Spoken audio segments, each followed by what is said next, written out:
Hey guys, quick question before we start.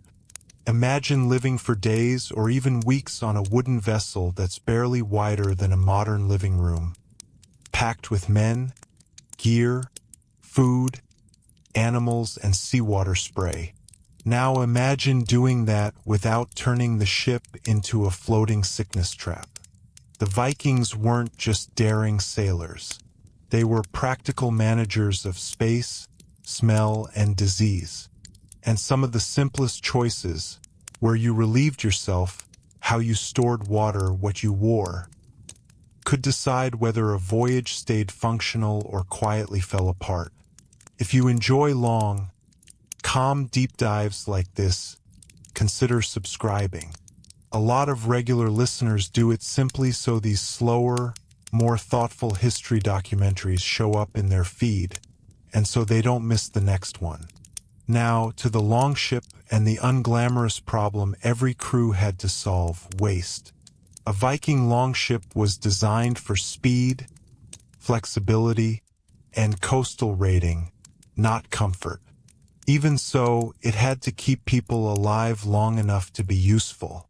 The first thing to understand is that the Vikings didn't manage waste by hiding it on board the way later larger ships sometimes did. They managed it by removing it from the ship as quickly as possible. The sea, in effect, was their disposal system. That sounds obvious, but it has real implications. If your default method is overboard, then what matters most is the ship's layout, the crew's routines, and how you prevent that process from contaminating food, water, sleeping areas, and the workspaces where everyone's hands are constantly touching rope, oars, and shared tools. Longships were open vessels. Many did not have a full deck like later medieval ships. There might be partial decking at the bow and stern on some types, but much of the interior was exposed, with crossbeams, ribs, and space for cargo and crew. That openness mattered. It meant waste odors didn't build up below a sealed deck in the same way they might on later ships. Airflow, sea spray, and constant movement helped disperse smells and moisture. But it also meant there was very little privacy. And privacy in a cramped space isn't just social. It's practical. If a crew can't do basic bodily functions without disrupting rowing, steering, or sail handling, the whole ship becomes less efficient, and the chance of accidents, contamination, and illness rises. So where did they actually go? The most likely answer, supported by common sense and by what we know of similar small craft across many eras, is simply over the side, at moments when the ship's motion and the crew's duties allowed it. A sailor could crouch near the gunwale, the upper edge of the hull, and relieve themselves into the sea. For solid waste, that might mean leaning outward carefully or using a simple board, rope, or handhold for stability. This is not glamorous, but it is straightforward, and it keeps the problem from staying inside the living space. In rough conditions, this became dangerous, so crews would have needed routines.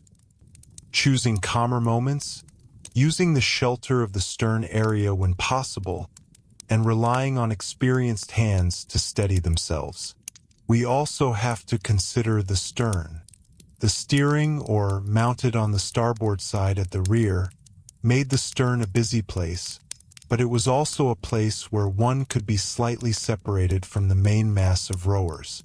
On many traditional boats, the stern becomes an informal, practical zone, because it's close to where the boat is controlled and where experienced crew might cluster. It's plausible that crews favored certain spots, places with better footing, more handholds, and less interference with the oars. And because longships were built with strong frames and overlapping planks, there were structural points you could grip. Even a small improvement in stability matters when you're trying not to fall into freezing water. But what about when weather made over the side too risky? Here is where the answer becomes less neat, and we need to be honest. The archaeology of longships preserves wood, rivets, and overall form far better than it preserves soft materials like cloth, leather, or temporary fittings that could have been used for sanitation. It is entirely plausible that crews used containers, simple buckets or tubs, for emergencies, then emptied them overboard when safe. That solution is attested on many ships across history because it's the most basic fallback available. It also fits the reality of Viking life, a culture accustomed to practical tools, portable containers, and outdoor living. A bucket that serves one function on land can serve several at sea. Even if waste left the ship quickly, the larger health problem wasn't just smell. It was disease. On a voyage, gastrointestinal illness spreads fast because everyone shares touch points. Food containers, water barrels, knives, cups or handles, ropes, and the limited space where people sleep. The Vikings didn't need germ theory to understand patterns. Any experienced community learns, through hard experience, that fouling your water supply, letting waste sit near food, or letting men with diarrhea continue to handle communal meals is a recipe for disaster. The phrase, "without getting sick," is really asking how they reduced risk with the tools and assumptions available to them. The first protective factor was simply the nature of the shipboard environment. Salty air, wind, and a tendency toward constant rinsing. Seawater isn't sterile, but the salt content, combined with exposure and dilution, makes it far less likely that a small amount of waste will linger and contaminate living surfaces the way it might in a sealed, stagnant environment. Longships were wet places. Spray came over the sides. Rain soaked wool. Oars dipped and threw water back. The result was an unending cycle of dampness and rinse. That's uncomfortable, but it does mean that surfaces are less likely to accumulate the kind of concentrated contamination you'd see in enclosed quarters. The second factor was how they handled food. Viking shipboard food, especially on shorter voyages, likely favored items that tolerate travel. Dried fish, smoked or cured meats, hard breads, butter, cheese, and other preserved staples. The key is that many of these foods are less vulnerable to immediate spoilage than fresh meat or delicate produce. Not invincible, but sturdier. And that matters because foodborne illness is often an invisible enemy. If you can't keep a kitchen clean, your safest strategy is to rely on foods that don't require complex preparation and that can be eaten with minimal handling. A crew that eats from shared pots still faces risk, but fewer steps mean fewer chances to contaminate something. Water, though, was the most sensitive resource. Fresh water is where sickness can explode. A contaminated barrel doesn't just affect one man. It can affect everyone who drinks from it. So crews would have treated water storage as sacred.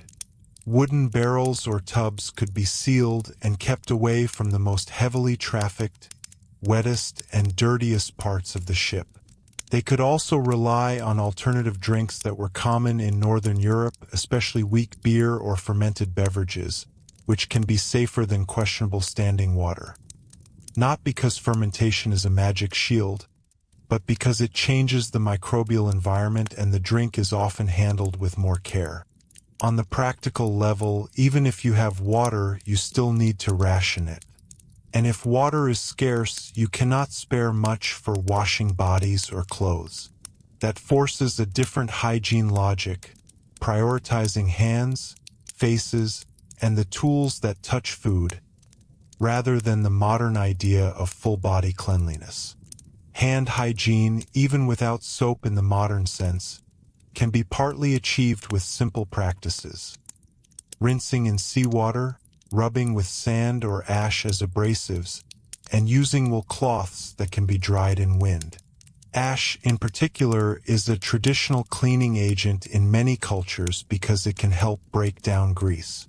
Whether Viking crews used it routinely at sea is hard to prove, but the broader idea that sailors use whatever mild abrasives and rinses are available is historically consistent.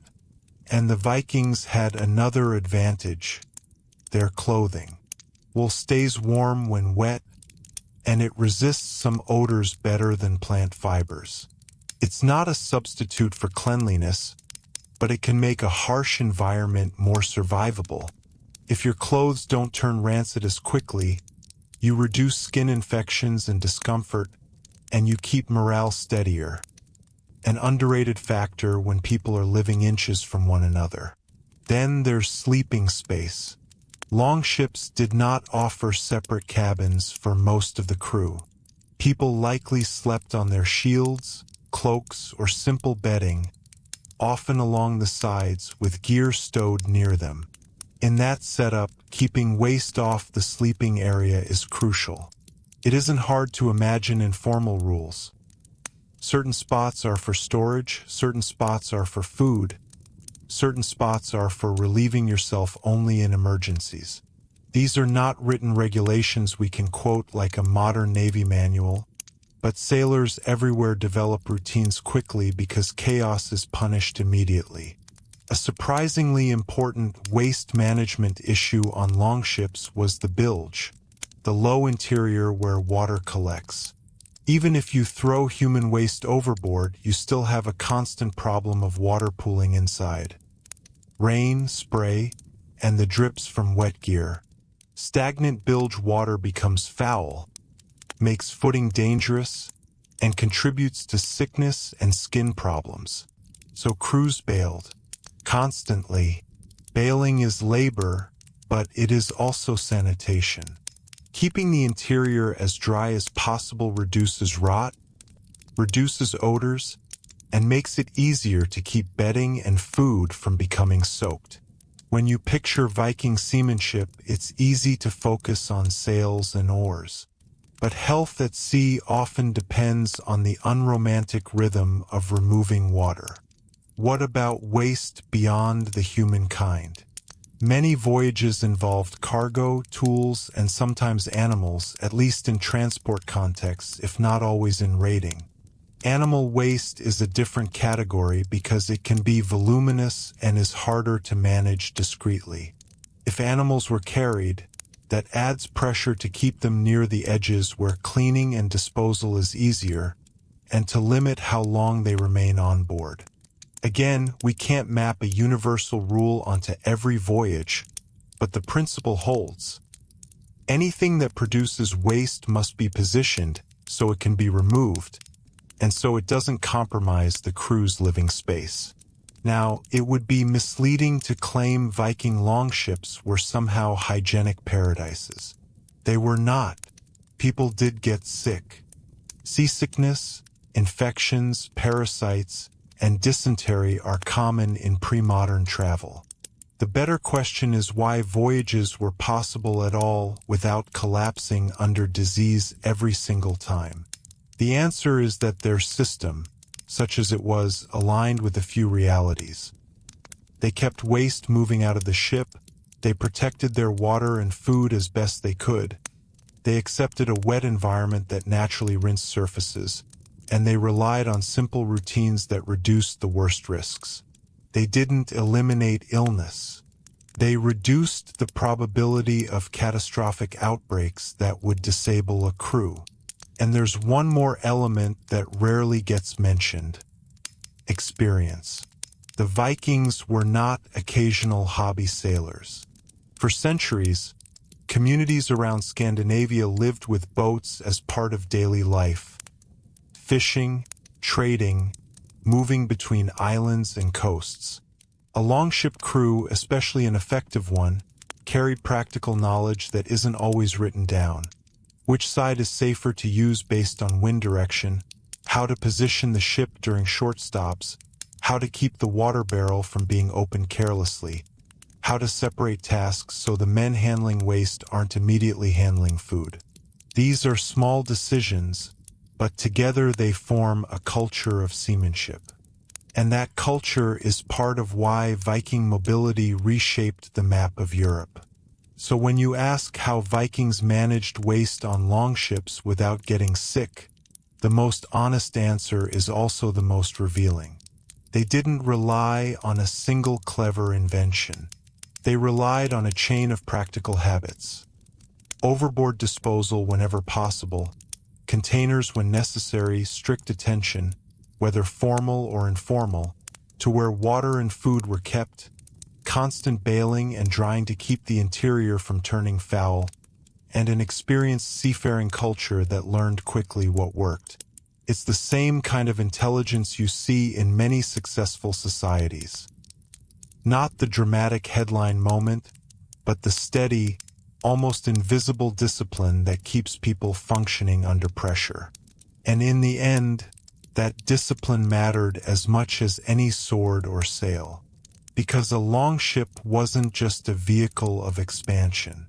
It was a fragile, moving environment. If you couldn't manage the basics, waste, water, food, and cleanliness, you didn't get to raid, trade, or explore. You simply didn't arrive. That reality becomes even clearer when we shift from short coastal trips to longer voyages across the North Atlantic. Sailing from Norway to Iceland, from Iceland to Greenland, or even onward toward North America meant days, sometimes weeks, at sea with limited opportunity to stop. On these journeys, waste management became less about convenience and more about survival planning. One important factor is that Viking voyages were often coastal when possible.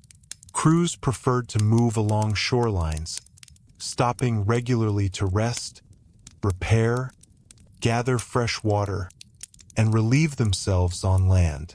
This reduced the strain on shipboard systems. A beach landing allowed for more thorough cleaning of containers, airing out bedding, and separating waste far from sleeping areas. In that sense, the geography of Scandinavia and the British Isles, with their fragmented coastlines and accessible landing points, worked in the Vikings' favor. Their ships were shallow-drafted specifically so they could pull directly onto shore. That design choice had enormous sanitary implications. A crew that can step off its vessel frequently can prevent small hygiene problems from becoming systemic ones. But open sea crossings removed that safety valve. Here, discipline mattered even more. Fresh water had to be rationed carefully. The containers holding it had to remain tightly sealed and elevated from bilge water. If waste ever contaminated stored water, the consequences could ripple through the entire crew. Dehydration combined with illness at sea is far more dangerous than on land. So the separation between bodily functions and storage space was not optional, it was foundational. We also have to remember the size of the crew. A typical longship might carry anywhere from a couple dozen to perhaps 60 or more men, depending on its type and mission. That is a high density of people for an open wooden hull. High density increases health risk. Yet the Vikings seem to have tolerated this density effectively. Part of that may relate to voyage length. Raiding expeditions were often seasonal. Ships sailed in warmer months and returned before winter. This limited, prolonged exposure to the damp cold that weakens immune systems. It also meant that voyages were planned within predictable windows, rather than being indefinite journeys without resupply. Clothing and personal grooming also deserve attention. Archaeological finds and written descriptions suggest that Vikings placed notable importance on grooming by the standards of their time. Combs, tweezers, and grooming tools are common finds in Viking Age contexts. While this doesn't directly answer the waste question, it reflects a cultural baseline of personal maintenance. Clean hair, trimmed beards, and maintained clothing-reduced parasites and skin issues. In a tight shipboard environment, fewer parasites mean fewer infections from scratching and open sores.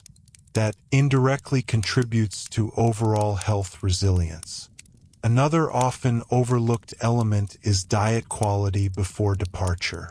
Viking communities were agricultural as well as maritime. Crews likely embarked in relatively good physical condition, especially during peak raiding season after spring and early summer food availability improved. A well-nourished body is better equipped to resist infection. So the absence of widespread sickness aboard longships may reflect not perfect sanitation, but a combination of moderate hygiene and strong baseline health. It's also worth considering that the Vikings did not conceptualize getting sick in modern medical terms. Illness was understood through a mixture of practical observation and cultural belief.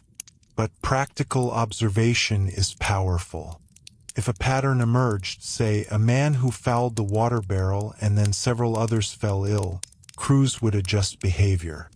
Maritime communities across history developed taboos and unwritten rules quickly because the consequences of ignoring them are immediate. On a farm, contamination might affect a household. At sea, it affects everyone at once. So the Viking solution was not technological sophistication in the modern sense. It was environmental awareness, disciplined routine, and ship design aligned with human needs. Waste went overboard. Water stayed sealed. The interior stayed bailed and aired. Landfalls were used strategically for cleaning and recovery, and experienced sailors enforced habits that minimized cross-contamination. In that light, the longship becomes more than a symbol of conquest. It becomes a carefully balanced ecosystem, fragile, exposed, and entirely dependent on cooperation. The ability to cross dangerous waters was not just about courage or craftsmanship. It depended on mastering the ordinary, daily realities of shared human life in confined space. And that quiet mastery may have been one of the Vikings' greatest strengths. There is also a psychological dimension to all of this that is easy to overlook. Life aboard a longship was communal in the most literal sense. There were no private cabins for ordinary crew members, no isolated sanitation areas, and no rigid architectural separation between living space and working space. When people live that closely together, social pressure becomes a form of regulation. If one individual behaves carelessly, contaminating shared areas, mishandling water stores, or ignoring agreed routines, the consequences are immediate and visible. In a small crew dependent on mutual trust, that kind of behavior would not be tolerated for long. Social cohesion, in other words, acted as a health measure. This is especially important because Viking crews were not random collections of strangers. Many expeditions were organized through local networks, kin groups, regional leaders, or established trading partnerships. Men who sailed together often knew one another before they ever stepped aboard. Shared background increases accountability. It is harder to disregard communal hygiene when you are surrounded by neighbors, cousins, or longtime allies whose survival is directly linked to your own conduct. The social fabric reinforced the practical routines. We should also consider the structure of rowing itself. On many longships, rowers sat along the sides, facing forward, each with a defined space. That spatial organization creates natural order. Gear would be stowed in predictable locations. Personal items might be kept close to one's rowing position. When space is clearly allocated, it becomes easier to maintain basic cleanliness. Disorder, by contrast, often leads to contamination. Food placed carelessly, containers knocked over, waste accidentally spread. The disciplined rhythm of rowing, sailing, and maintaining equipment likely fostered a disciplined use of space. Weather, too, played an indirect but significant role. Cold northern climates limit certain types of bacterial growth compared to warm tropical conditions. While illness certainly existed in Scandinavia and across the North Atlantic, cooler air temperatures and cold seawater reduced some risks associated with rapid spoilage. When voyages took place during temperate seasons, crews benefited from moderate conditions rather than extreme heat. Heat accelerates decay and intensifies odor, making waste far more dangerous. The Viking sailing season, concentrated in late spring and summer, balanced navigable seas with manageable environmental risks. Another overlooked factor is the duration of exposure. Many Viking raids were swift. A ship might cross to England, conduct its objective, and return within weeks. Even longer expeditions typically included stops for resupply. Disease often requires time to spread widely. If a voyage is relatively short and punctuated by landings, the window for a full outbreak narrows. Ill individuals could disembark. Supplies could be refreshed. Containers could be cleaned more thoroughly than would be possible mid-ocean. Mobility itself served as a buffer. Archaeological discoveries also hint at the Vikings' broader understanding of cleanliness on land, which likely influenced shipboard behavior. Excavations of Viking settlements have revealed designated waste areas away from primary living quarters. Latrines were sometimes placed strategically to separate refuse from wells and homes. This indicates a practical awareness of spatial hygiene. While we cannot map those exact systems onto every ship, the mindset, keep waste away from water and living areas, clearly existed. A culture that organizes its settlements with sanitation in mind is unlikely to abandon all such logic the moment it boards a vessel. We should be careful, however, not to romanticize the situation. Longships were uncomfortable. Odors would have been present. Seasickness alone can create sanitation challenges, particularly in rough waters. Vomit, spilled food, wet clothing, and human waste could combine into a deeply unpleasant environment. Yet unpleasant does not necessarily mean catastrophic.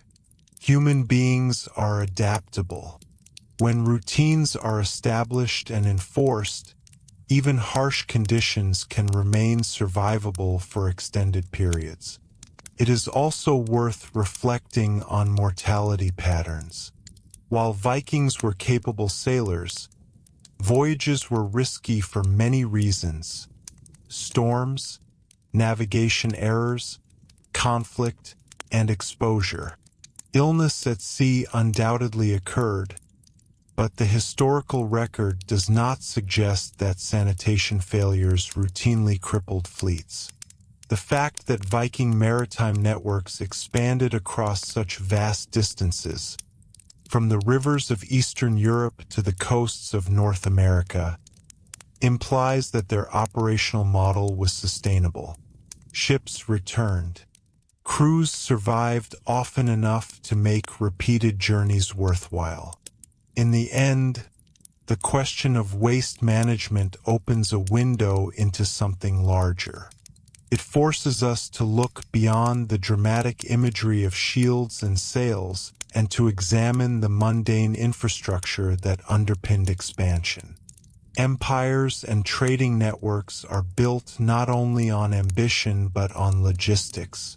A longship crossing cold gray water carried more than warriors or merchants. It carried fragile human bodies that required hydration, nourishment, and sanitation. The Vikings' success at sea depended on aligning their ship design, seasonal timing, food preservation methods, and social discipline into a coherent system. And perhaps that is the most revealing insight of all. The Viking Age was not powered solely by aggression or adventure. It was powered by competence, by thousands of small, practical decisions repeated consistently across generations.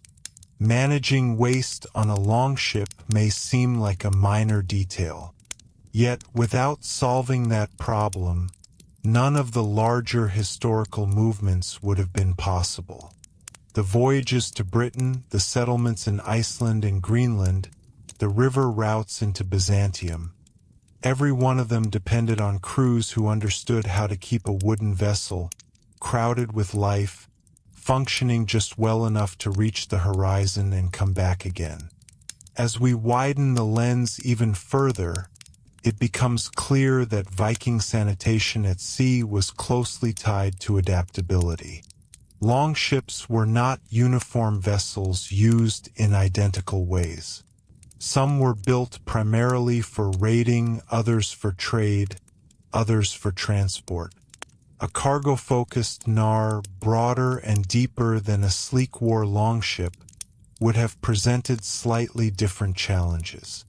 More storage meant more organic material on board, grain sacks, preserved fish, timber, tools, and therefore more opportunities for spoilage or contamination if not handled carefully.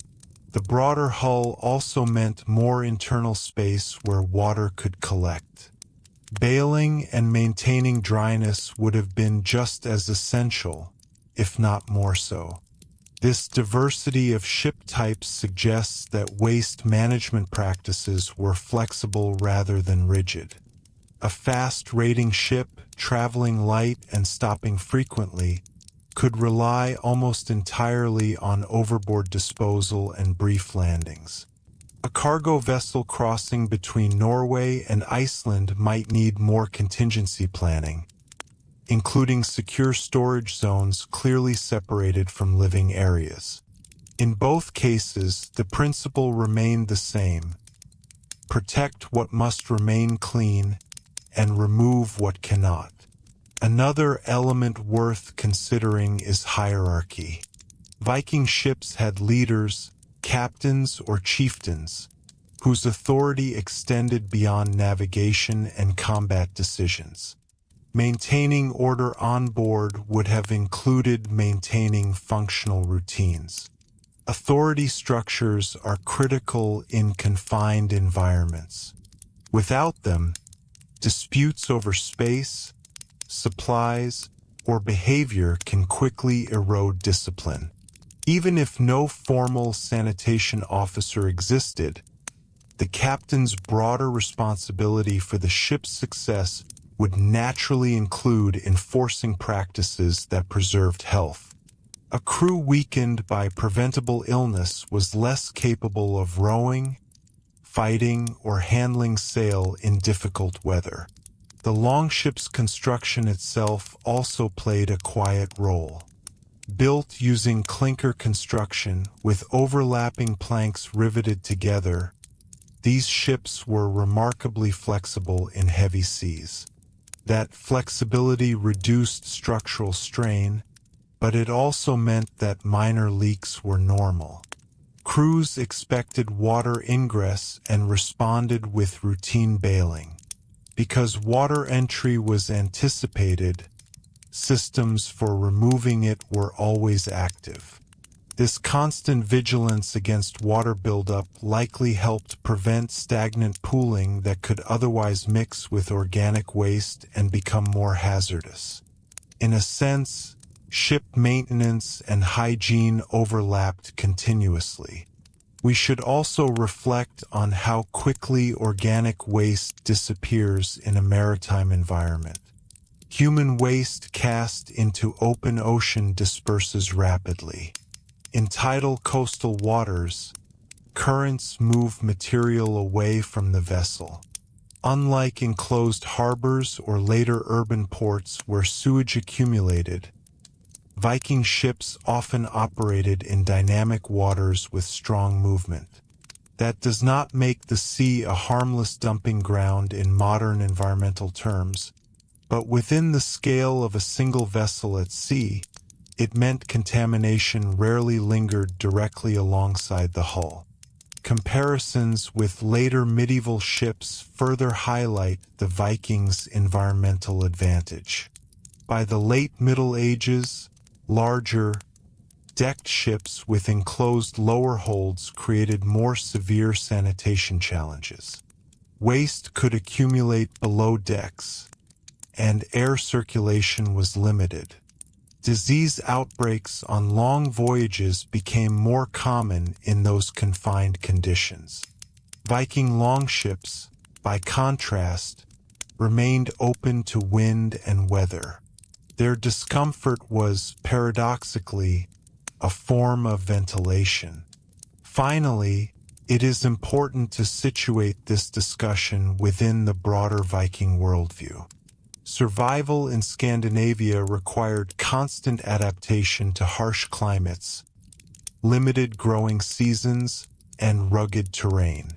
Waste management on a farmstead, keeping animals separate from wells, disposing of refuse away from living quarters, was already part of daily life. The ship did not represent a complete departure from that logic. It was an extension of it into a maritime setting. The same instincts that protected a household's water source would apply to protecting a ship's barrel. So when we strip away modern expectations of plumbing and enclosed facilities, what remains is a simple but effective framework. Waste was disposed of immediately and externally whenever possible. Food and water were shielded from contamination. Water intrusion was actively controlled through constant bailing. Stops along coastlines allowed periodic resetting of sanitation conditions. Social cohesion and leadership reinforced routines. And environmental conditions, cool climates, moving seawater, and open-air design reduced the intensity of certain risks. The Vikings did not conquer distance because they were immune to sickness. They conquered distance because they understood the limits of their environment and built systems that worked within those limits. The longship was not merely a weapon of expansion. It was a carefully managed living space, one that balanced exposure and protection, austerity and discipline. Its success lay not only in its sleek lines or shallow draft, but in the quiet, repetitive practices that kept crews functional voyage after voyage. There is one final layer to consider, and it brings us back to the broader impact of Viking mobility. When we look at the map of the early medieval world, the scale of Norse expansion is striking. From the coasts of Northumbria to the rivers of what is now Russia, from the North Atlantic islands to the edge of North America, these journeys required repetition. They required ships that could sail out and return again, season after season. And that kind of repetition only happens when the practical realities of life at sea are manageable. It is easy to underestimate how fragile a voyage can be. A single contaminated water barrel could weaken half a crew. A poorly managed bilge could rot supplies and bedding. Repeated gastrointestinal illness could reduce rowing strength and slow a ship at critical moments. In hostile territory, Weakness at sea translates directly into vulnerability on land. So sanitation, however basic, was inseparable from strategic success.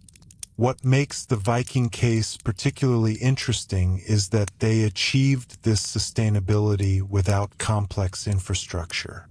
There were no built-in latrines carved into decks, no elaborate plumbing systems, no chemical disinfectants. Instead, they relied on immediacy and separation.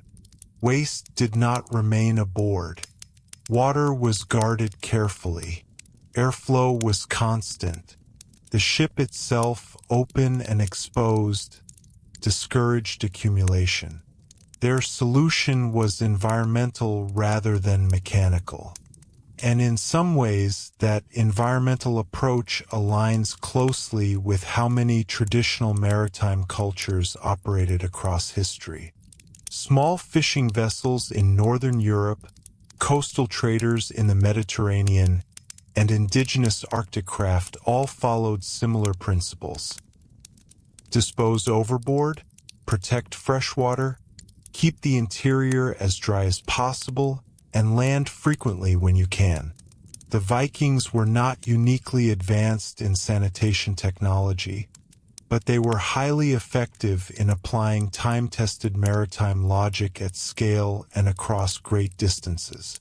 There is also an element of expectation worth noting.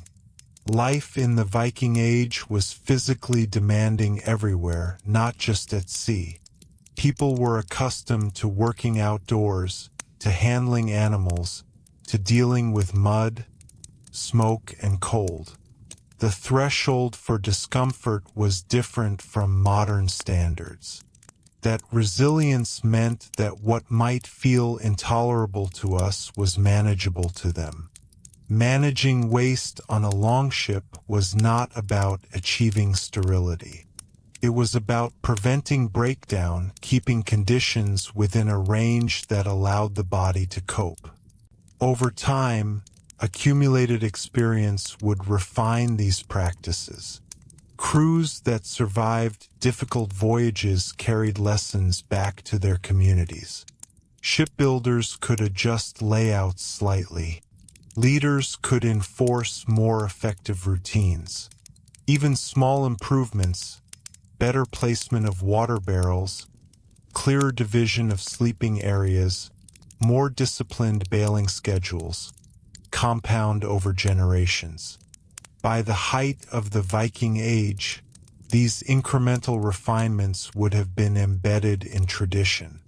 And so, when we picture a Viking longship cutting through gray northern water, it helps to see more than warriors at the oars. We should imagine a tightly managed floating habitat. Men aware of where they step. Containers secured against sloshing bilge. Moments chosen carefully to lean over the gunwale. Stops planned not only for strategy, but for replenishment and cleaning. The success of the voyage resting as much on restraint and routine as on daring. In the end, the answer to how Vikings managed waste on longships without getting sick is not dramatic. It is methodical.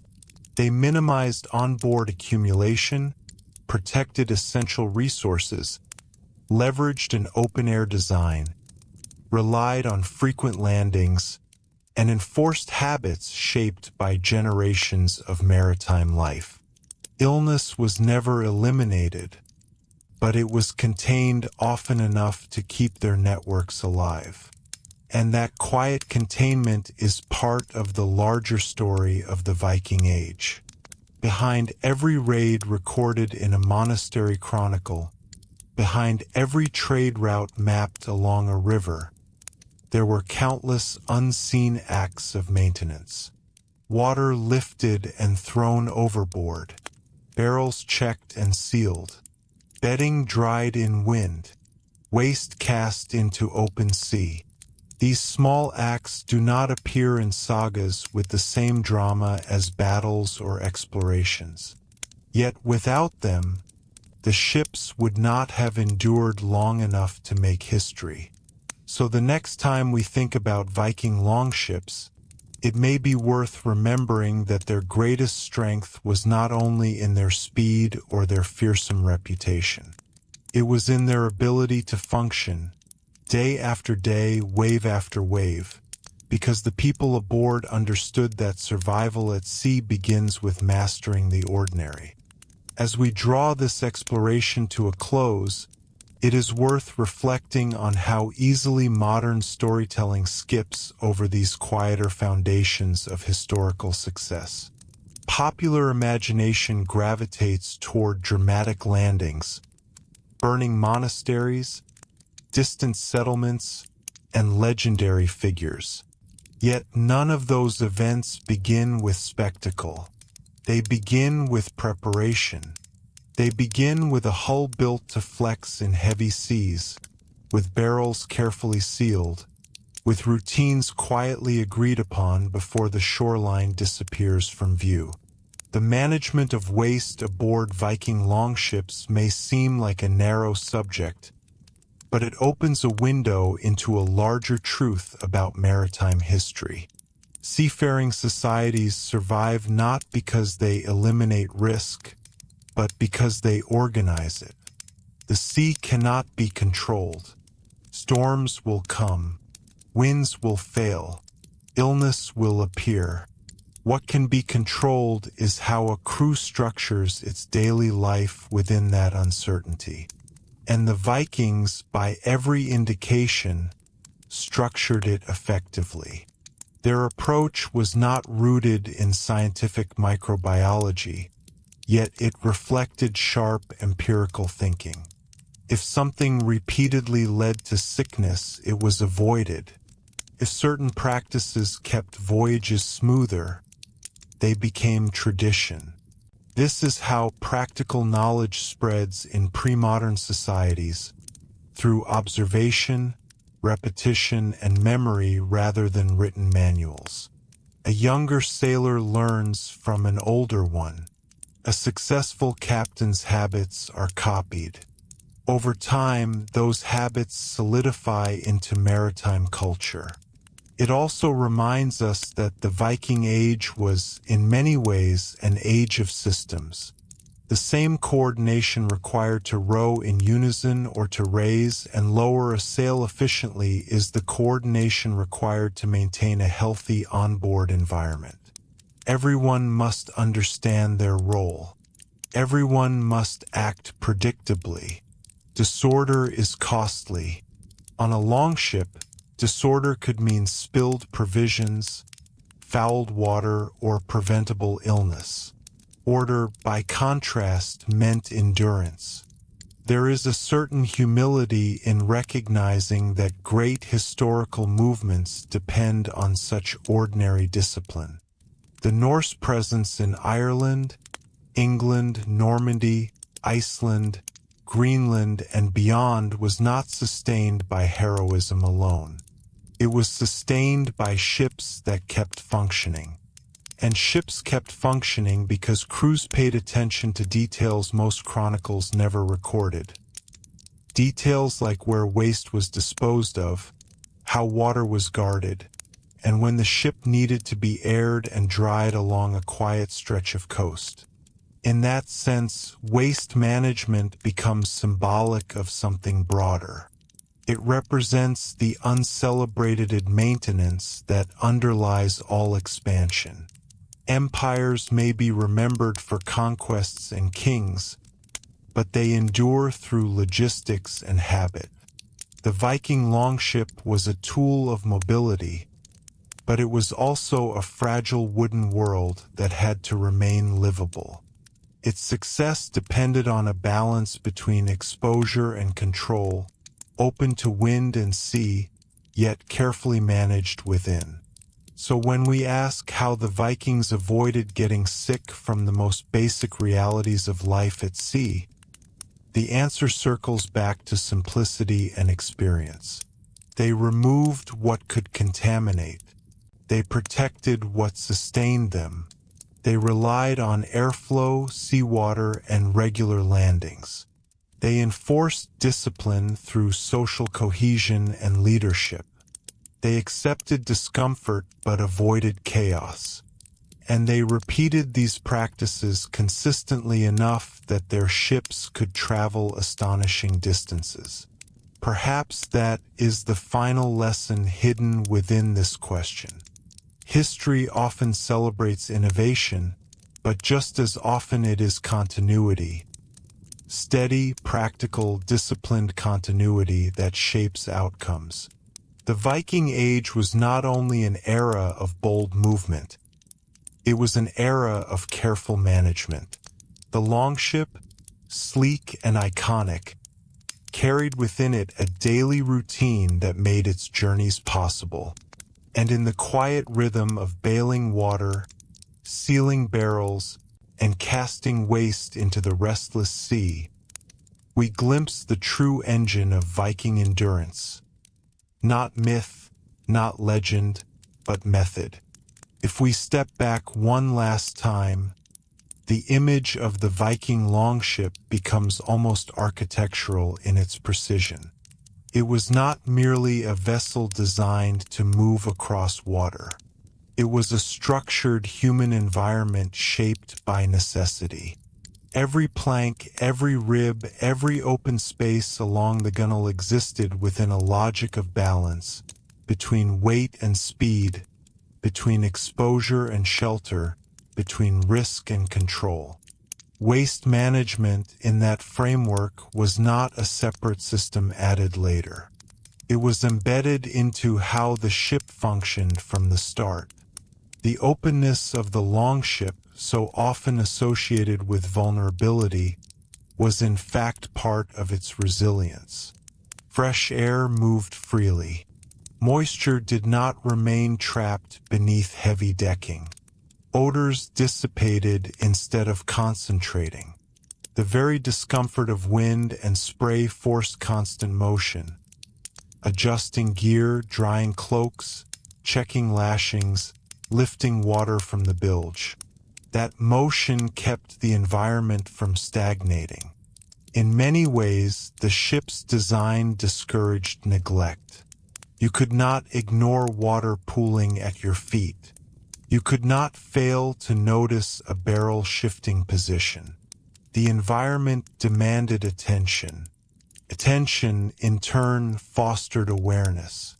A crew attuned to small changes, shifting wind, creaking timbers, subtle leaks, would also notice early signs of illness or contamination. Someone growing weak, supplies spoiling faster than expected, a foul odor from an overlooked container. In a confined setting, these signals are amplified. That amplification can be dangerous, but it can also allow for rapid correction. The scale of a longship meant problems were visible quickly. This small scale also meant shared responsibility. Unlike later naval vessels with rigid hierarchies and specialized roles, Viking crews operated within a more fluid structure. There were leaders, certainly, but daily survival depended on collective effort. Bailing water was not a single person's task. Maintaining order was everyone's concern. That collective model reinforced habits that protected the group as a whole. It is also worth acknowledging that Viking maritime culture evolved over centuries. The earliest Scandinavian boats were simpler, smaller craft. Over time, shipbuilding techniques improved. Designs became more refined. With each generation of voyages, lessons accumulated. Even if no written sanitation code survives, the lived experience of thousands of crossings shaped expectations. By the height of the Viking Age, long-distance travel was no longer experimental. It was practiced, and practice systems, even simple ones, tend to be more reliable than improvised solutions. When we consider the broader implications, we see how foundational this reliability was. The Norse settlement of Iceland in the late 9th century required not a single successful voyage, but many. Families, livestock, tools, and supplies had to cross open ocean repeatedly. That could only happen if ships remained habitable long enough to complete the journey. The later voyages to Greenland and possibly to North America demanded the same. Each crossing tested not only navigation skills but the everyday management of life on board. So the question of sickness becomes less mysterious when viewed within that larger pattern. The Vikings did not eliminate disease. No pre-modern society could. But they reduced onboard risk to a level that allowed maritime networks to flourish. Their longships were not sterile environments. They were controlled environments, controlled as much as possible within the limits of wood, wind, and salt water. In the end, what stands out most is the ordinariness of the solution. There was no hidden architectural innovation specifically for waste. No secret compartment or lost technique. Instead, there was immediate disposal, protected storage, airflow, frequent landings, and disciplined routine. These are not dramatic innovations. They are practical responses to predictable problems. And perhaps that is fitting. The Viking Age, for all its drama in later storytelling, was built on countless ordinary acts of maintenance. The success of their voyages rested not only on daring or ambition, but on the steady ability to keep a small wooden world functioning amid uncertainty. In that quiet competence, casting waste into open sea, guarding water with care, and bailing steadily against the tide, we find a more grounded, more human explanation for how they crossed such vast distances without succumbing to sickness. It was not magic. It was method. And when we place that method into the wider sweep of history, something else becomes clear. Maritime expansion in any era is less about dramatic breakthroughs and more about sustainability. The Phoenicians, the Polynesians, the later Iberian explorers all faced the same fundamental constraint. A ship must remain livable long enough to complete its journey. If the interior environment collapses into sickness and disorder, the voyage ends regardless of navigational skill. The Vikings were part of that long human story of learning how to carry fragile bodies safely across unpredictable water. What distinguishes the Viking Longship is how elegantly minimal its solution was. It did not attempt to isolate human life from nature. Instead, it worked with nature. Waste was returned immediately to the sea. Airflow was unrestricted. Water that entered the hull was removed as a matter of course.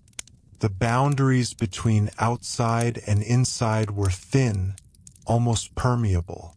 Rather than building heavy structures to separate themselves from the environment, Viking sailors relied on awareness and repetition. That approach had consequences beyond sanitation. It reinforced adaptability. A crew accustomed to constant small adjustments, shifting position to relieve oneself safely, timing tasks with the rhythm of waves, protecting water stores during sudden rain, developed habits of vigilance. And vigilance at sea is survival. The same attentiveness that kept waste from fouling supplies also helped prevent navigational errors, equipment neglect, or complacency during changing weather. There is also a cultural dimension in how Norse society viewed the sea itself. The ocean was not simply an obstacle. It was a highway, a provider, and sometimes a threat, but always a familiar presence. Generations grew up near fjords and coastlines, fishing and rowing from childhood. That familiarity breeds a certain confidence, but also respect. Respect for the sea includes understanding its cleansing and destructive capacities. Casting waste overboard was not an act of carelessness. It was an acknowledgement that the sea, vast and dynamic, could disperse what a small wooden vessel could not contain. At the same time, Viking communities were pragmatic about their limits. They did not sail year-round across the North Atlantic. They chose seasons carefully. They repaired ships thoroughly between expeditions. They stored provisions thoughtfully before departure. Waste management was one component of a much larger logistical picture. Ships were maintained, crews were selected, routes were planned. Sanitation fit into that web of preparation rather than standing alone as a separate concern. And perhaps that is the most important takeaway. The Vikings did not succeed because they solved a single dramatic problem. They succeeded because they managed dozens of small ones consistently. Waste aboard a longship was one of those small problems. Left unattended, it could undermine health, morale, and effectiveness. Managed routinely, it faded into the background, allowing greater ambitions to unfold. When we imagine a longship slipping into a misty harbor at dawn, we often focus on what the crew intends to do upon arrival. Yet just as important is what they have already done, quietly over days at sea, to keep themselves capable of arrival at all. They have guarded their water. They have kept their footing dry enough to sleep. They have disposed of what must be removed. They have cooperated in tight quarters without descending into chaos.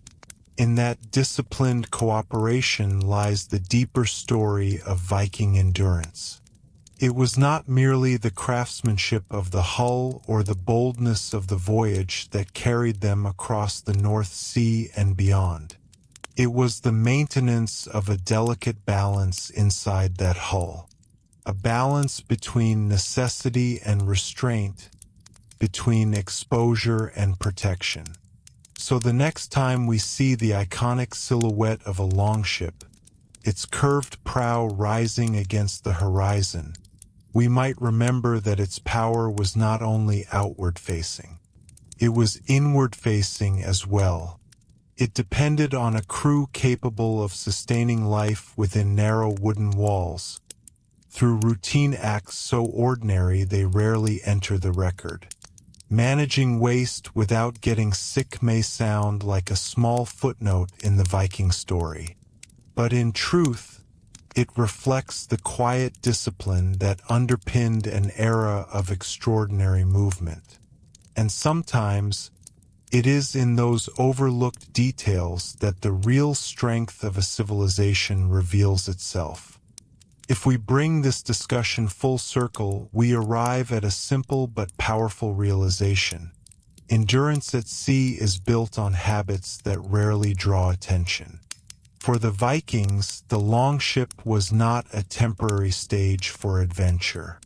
It was an extension of home, compressed into a narrow frame of timber and iron. And like any home, it required order. Waste had to be removed. Water had to be protected. Shared space had to remain functional. Without those basics, no voyage, no matter how bold its purpose, could succeed. It is tempting, especially from a modern perspective, to assume that pre-modern sailors must have endured constant sickness due to limited sanitation. And certainly conditions were harsh. Yet harshness alone does not equal collapse. What kept Viking crews viable was not comfort, but rhythm. The rhythm of rowing in coordination. The rhythm of bailing water before it pooled. The rhythm of sealing and checking supplies. The rhythm of choosing the right moment to lean over the side and let the sea carry waste away. That rhythm created predictability. Predictability created stability. And stability allowed small wooden ships to function as reliable vehicles of expansion. When we speak of the Viking world stretching from North America to the Caspian Sea, we are really speaking of thousands of successful crossings, each one dependent on the crew's ability to manage life within confined space. In many ways, this practical competence challenges exaggerated images of the Vikings as purely chaotic raiders. Chaos does not build sustained networks. Disorder does not support repeated ocean crossings. The historical record shows communities that returned home, repaired their ships, and sailed again. That cycle implies organization at every level, including the most basic matters of hygiene and waste. We might even say that the Vikings' maritime culture represents a balance between acceptance and control. They accepted exposure to wind, cold, and spray. They accepted the discomfort of tight quarters. But they controlled what they could. Where waste went, how water was stored, how space was used. That balance between acceptance and control is a hallmark of successful seafaring societies throughout history. And so, as this exploration comes to its quiet conclusion, we are left not with a dramatic revelation, but with a grounded understanding. The Vikings managed waste on longships without getting sick through immediate disposal, careful separation of essentials, constant maintenance, and disciplined cooperation. They relied on open-air design, cool climates, frequent landfalls, and accumulated maritime knowledge.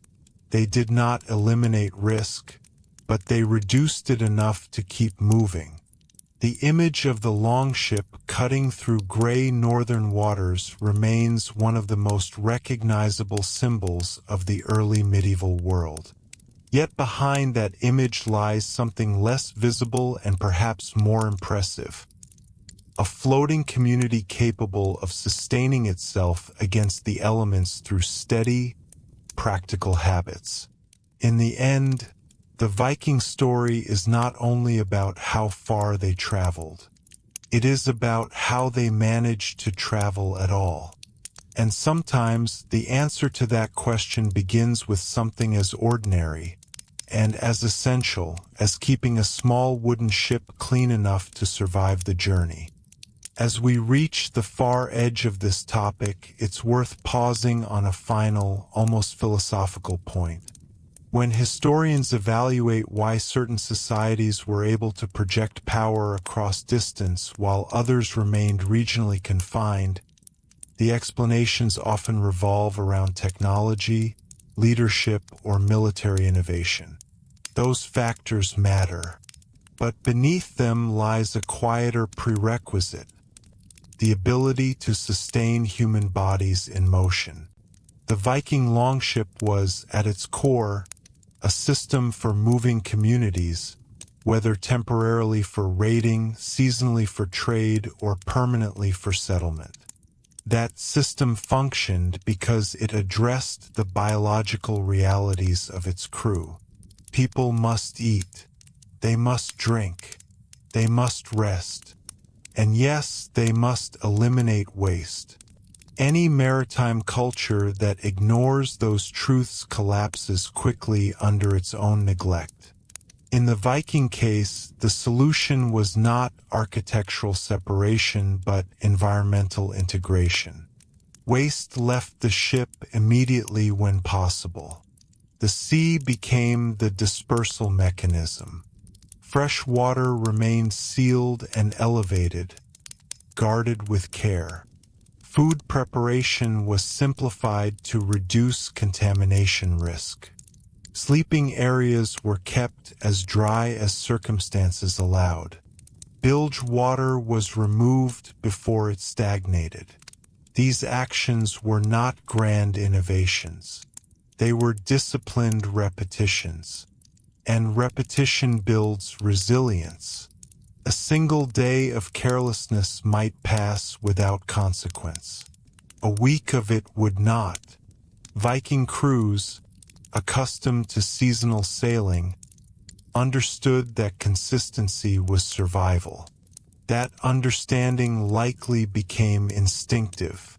Just as a farmer knows to separate livestock from wells, a sailor knows not to let waste linger near supplies. Such knowledge is rarely written down in detail because it becomes embedded in routine. It's also important to remember that Viking voyages were not anonymous experiences. These were small groups where reputation mattered. A man known for poor discipline or disregard for communal well-being would not be easily trusted on future expeditions. In tight quarters, behavior has immediate social consequences. The longship, therefore, was not just a technical system but a social one. Hygiene was reinforced not only by practicality, but by expectation. Environmental conditions in the North Atlantic also played a subtle but meaningful role. Cooler temperatures slow certain forms of bacterial growth. Wind exposure limits the buildup of humid, stagnant air.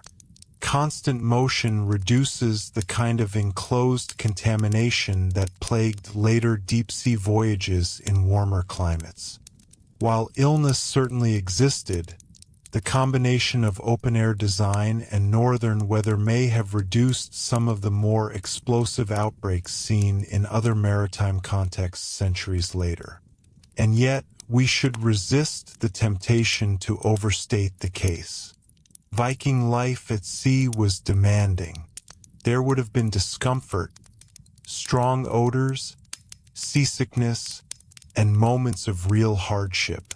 The difference lies in scale. Discomfort is manageable. Systemic failure is not. The longship sanitation practices aimed not at comfort, but at preventing collapse. When viewed in this light, the longship becomes a study in functional minimalism. Nothing aboard was superfluous. Space was limited. Supplies were measured. Tasks were shared. Waste was removed because it had no place within that tight equilibrium. The ship did not carry the luxury of storing what it could not use. In many ways, that constraint sharpened efficiency. It also shaped mindset. A crew accustomed to such disciplined living would carry that discipline ashore. The same habits that preserved health at sea, attention to resources, separation of waste from essentials, cooperation under pressure, would support the establishment of temporary camps or new settlements.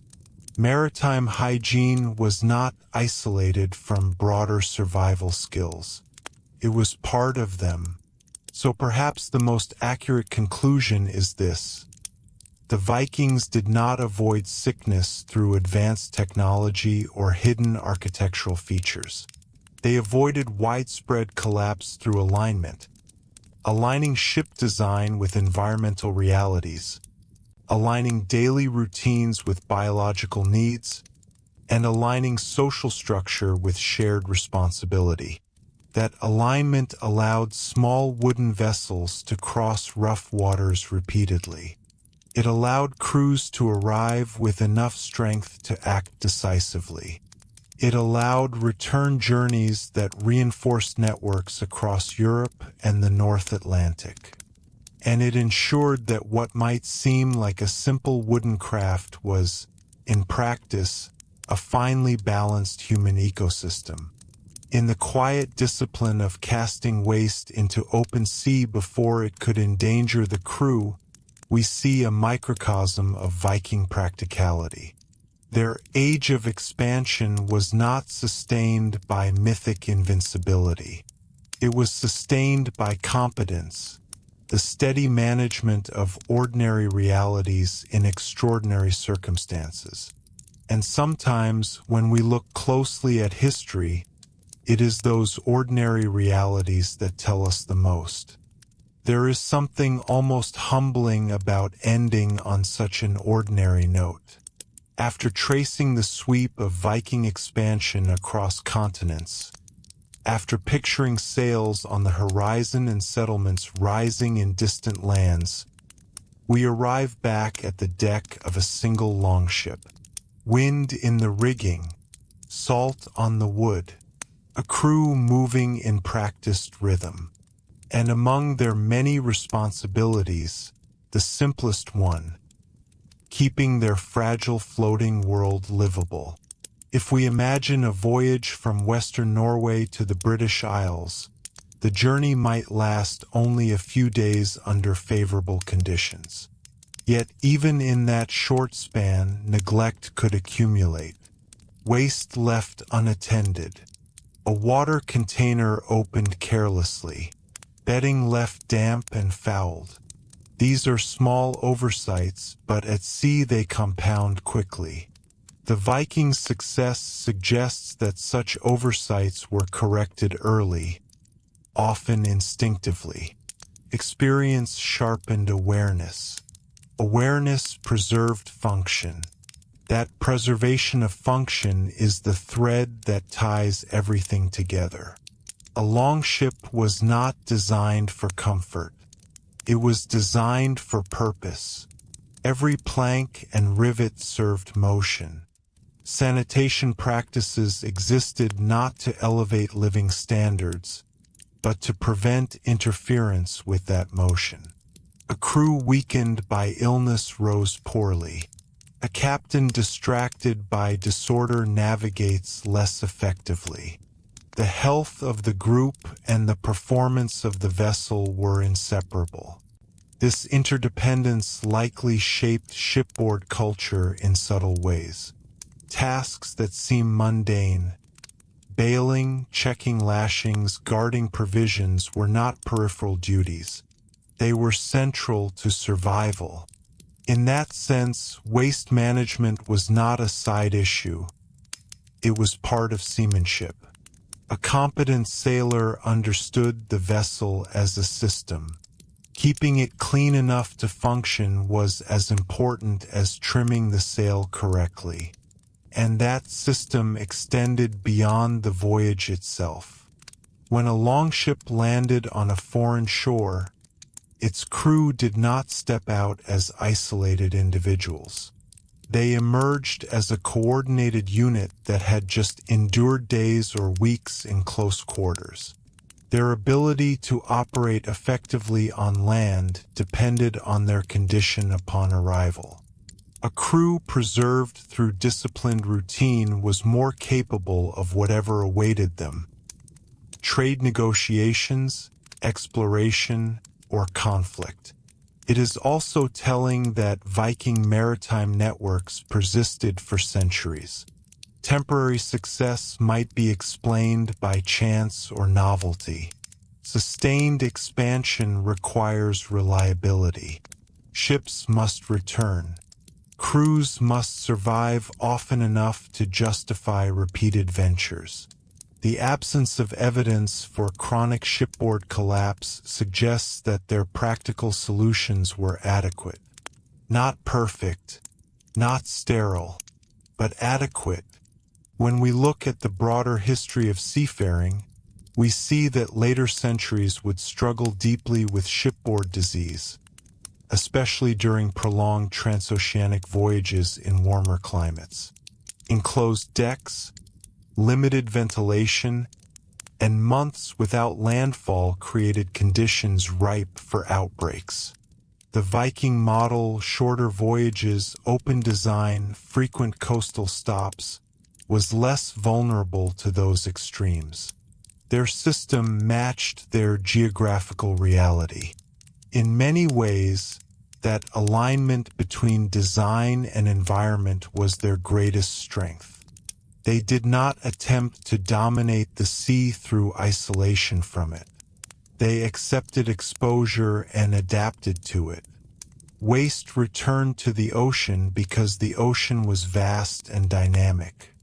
Air flowed freely because enclosure would have created stagnation. Water was guarded carefully because it was scarce. Each choice reflected a practical reading of limits. And perhaps that is the quiet lesson beneath this entire question. The Vikings managed waste on longships without getting sick, not through extraordinary innovation, but through disciplined adaptation. They understood the constraints of wood, wind, water, and human biology, and they worked within them.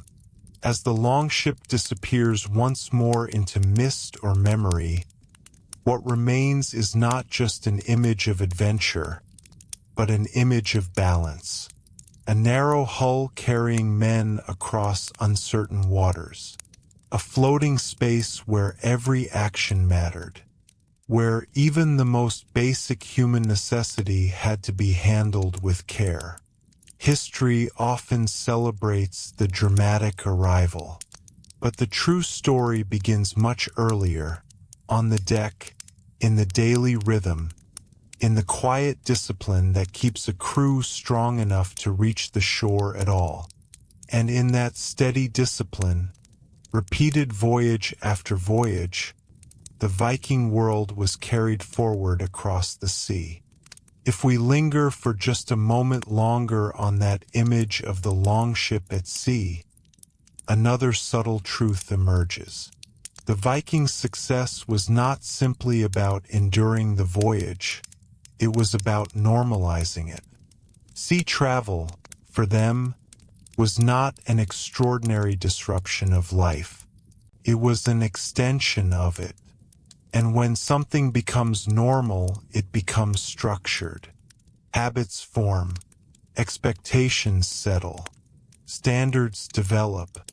Managing waste aboard a longship was not treated as a crisis to be solved each time anew. It would have been part of the unspoken framework of departure. Just as oars were checked and sails inspected, so too would the placement of water barrels, food stores, and sleeping gear follow predictable patterns. That predictability reduces error. It reduces confusion. And in a confined environment, reducing confusion is half the battle. We can imagine a young sailor embarking for the first time, guided by older crew members who had crossed the sea before. He would learn quickly where to stand, where not to place gear, how to protect shared supplies, and when it was safe to relieve himself over the side. These were lessons passed by demonstration rather than documentation. And because mistakes at sea carry visible consequences, such lessons would be absorbed with seriousness. There is also a dimension of trust at play. On land, personal habits are often private matters. At sea, nothing is truly private. If one person neglects hygiene, everyone feels it. That shared exposure fosters collective accountability. In small groups, especially those bound by kinship or long acquaintance, accountability is powerful. Social cohesion becomes a form of preventive medicine. It is also important to consider that Viking voyages were often goal-oriented and time-sensitive. Raiding seasons, trading windows, and agricultural cycles all placed limits on how long ships could remain away. This temporal structure encouraged efficiency. The faster and more smoothly a voyage proceeded, the better the outcome. Avoiding illness was not merely about comfort, it was about maintaining schedule and purpose. A delayed return could disrupt planting or harvest back home. Maritime hygiene was therefore connected indirectly to agricultural stability and community survival. From a design perspective, the longship's shallow draft allowed it to beach almost anywhere. That single feature had enormous sanitary implications. A crew could disembark quickly, empty containers thoroughly, rinse fabrics in fresh water if available, and air out the interior. Unlike deep-keeled vessels that required developed ports, longships could reset their onboard environment frequently.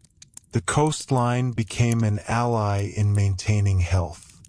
When we consider settlement voyages to Iceland, Greenland, and beyond, the stakes were even higher. These were not quick strikes or seasonal expeditions. They were commitments. Livestock, tools, and families might be aboard. The pressure to manage waste and protect supplies intensified. The fact that these journeys succeeded strongly suggests that Norse sailors were not improvising sanitation practices blindly. They relied on established maritime logic refined over generations. And yet, despite all this practical structure, life aboard a longship remained elemental. Wood creaked, waves struck the hull, cold seeped into wool. The smell of salt mixed with human presence. It was not an antiseptic world. It was a world of tolerance and balance. The Vikings did not aim to eliminate discomfort. They aimed to prevent dysfunction. In the final analysis, that distinction matters. Eliminating discomfort requires infrastructure beyond what early medieval societies possessed. Preventing dysfunction requires discipline. And discipline, when shared and repeated, becomes culture. So the question of how Vikings managed waste on longships without getting sick ultimately reveals something deeper about their maritime identity.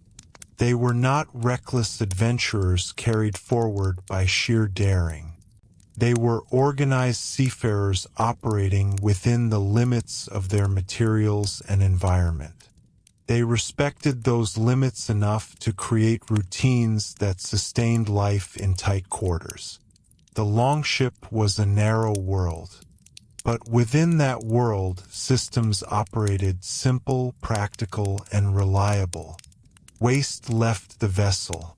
Water remained guarded. Air flowed freely. Stops along the coast provided renewal. Cooperation kept disorder from spreading. And through that quiet, steady maintenance, the Vikings were able to do something remarkable. They turned cold northern seas into highways, not because they conquered nature outright, but because they learned how to live within it, carefully, attentively, and with just enough structure to keep their small wooden world intact. In the end, perhaps that is the most enduring image, not only of sails against the horizon, but of a crew working together in ordinary tasks, ensuring that when the shoreline fades, the ship remains not just afloat, but livable. As we settle into the closing stretch of this journey, it's helpful to remember that the Viking Longship was never meant to be a floating city. It was lean by design. Its brilliance lay in mobility, not comfort. And yet, within that narrow wooden frame, human life had to remain stable enough to endure repeated crossings of some of the harshest waters in Europe. That endurance rested on proportional thinking. The Vikings did not attempt to solve problems at a scale larger than necessary. Waste was not stored, processed, or compartmentalized on board because the ship itself was not built for long-term containment. Instead, it was removed quickly and returned to the sea. The scale of the vessel matched the scale of the solution. Small ship, immediate disposal. Limited storage, careful separation. Open air, natural ventilation. This proportional approach reflects a broader Norse mindset visible in other areas of their culture. Farms were adapted to local terrain.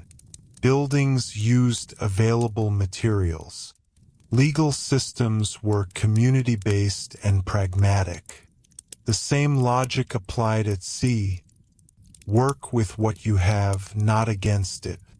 The longship was not overburdened with features that would compromise speed or flexibility. Its sanitation practices followed that same minimal logic. It is also worth emphasizing that the absence of elaborate sanitation does not mean the absence of awareness. Across the medieval world, communities understood that foul conditions bred illness, even if they explained it through miasma or spiritual frameworks rather than microbes. The Vikings were no exception. Their settlements show evidence of designated waste areas and thoughtful water placement. That practical awareness would naturally carry over into maritime life. Furthermore, the experience of fishing and coastal travel long predates the so-called Viking Age. Scandinavian communities had been navigating fjords and open waters for centuries. Small boat management, including dealing with waste in confined spaces, was already embedded in daily life. The longship was an evolution of existing maritime knowledge, not a sudden invention requiring entirely new behavioral systems. Another often overlooked factor is voyage rhythm. Longships did not operate under the same prolonged isolation that later transoceanic explorers faced. Most Viking expeditions hugged coastlines or traveled between relatively close land masses. Even North Atlantic crossings included intermediate stops at the Faroe Islands or Iceland. This pattern reduced the duration of total confinement. Each landfall offered a reset, fresh water, space to clean, time to reorganize. And when land was visible or within reach, psychological resilience increased. Knowing that shore was not impossibly distant reduces stress. Lower stress can support stronger immune response and clearer decision-making. While this may sound subtle, mental state influences physical endurance. A confident, experienced crew navigating familiar routes is less likely to fall into disorder than one overwhelmed by uncertainty. We should also acknowledge that Viking maritime life was seasonal. Harsh winter voyages were rare.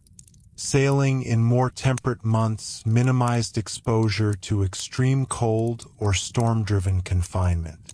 By aligning their travel with favorable conditions, they reduced strain on both body and ship.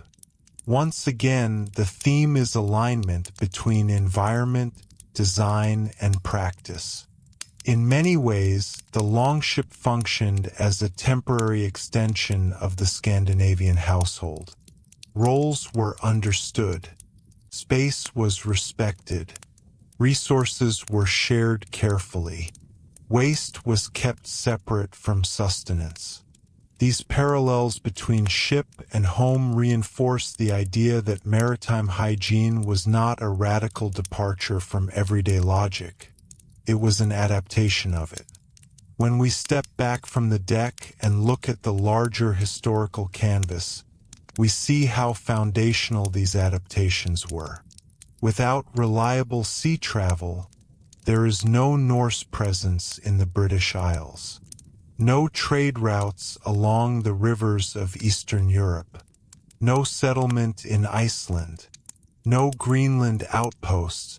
Mobility was the thread connecting these distant points, and mobility depended on ships that remained habitable. So the story comes quietly full circle. The Vikings managed waste on longships without getting sick, not because they discovered hidden medical secrets, but because they maintained disciplined routines within realistic limits. They removed what threatened contamination. They protected what sustained life. They relied on air, water, and motion to prevent stagnation. They used land strategically, and they trusted in experience accumulated across generations. The longship remains an icon of daring exploration. But behind its silhouette lies a more grounded truth. It was a carefully managed human space, a narrow world where survival depended not on grandeur, but on method. And in that method, in the steady casting of waste into deep water, the guarding of barrels against contamination, the rhythm of bailing and drying, we glimpse the quiet engine that carried the Viking world across the sea. As we bring this final chapter to a close, it's worth considering how easily we overlook the invisible scaffolding of history. The Viking Age is remembered for movement, for ships appearing on distant shores, for settlements carved into unfamiliar landscapes, for cultural exchange and conflict that reshaped regions. But movement on that scale depends on countless smaller systems working quietly in the background. A longship crossing open water was not simply a symbol of ambition. It was a fragile balance of wood, iron, rope, sailcloth, and human bodies. Those bodies required management. They required routines strong enough to prevent disorder from spreading in confined space. Waste, in that sense, becomes a lens through which we see the larger pattern of Viking discipline. What stands out most in the end is the absence of excess. The Vikings did not burden their ships with architectural solutions that would slow them down. They did not isolate themselves from the elements in heavy enclosures. Instead, they accepted exposure and compensated with attentiveness. Their sanitation practices were simple because their ships were simple. Immediate disposal overboard, strict protection of water and food, constant ventilation through open design, regular landfalls for renewal, shared responsibility among crew. This simplicity was not primitive, it was efficient. Every added structure aboard a longship would have increased weight and reduced speed. Every enclosed space would have trapped moisture. By keeping their vessels open and flexible, the Vikings preserved both mobility and airflow. And in doing so, they reduced the risk of concentrated contamination that plagued later, more enclosed ships. There is also a broader cultural lesson here. Societies that thrive in demanding environments tend to cultivate practical intelligence.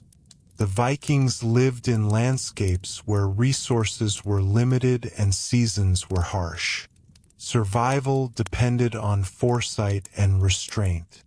Those same qualities carried onto their ships. Waste was not allowed to linger because there was no margin for negligence.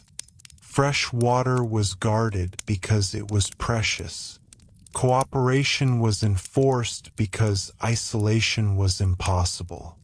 When viewed from this perspective, the longship becomes more than a vehicle. it becomes a test of collective discipline.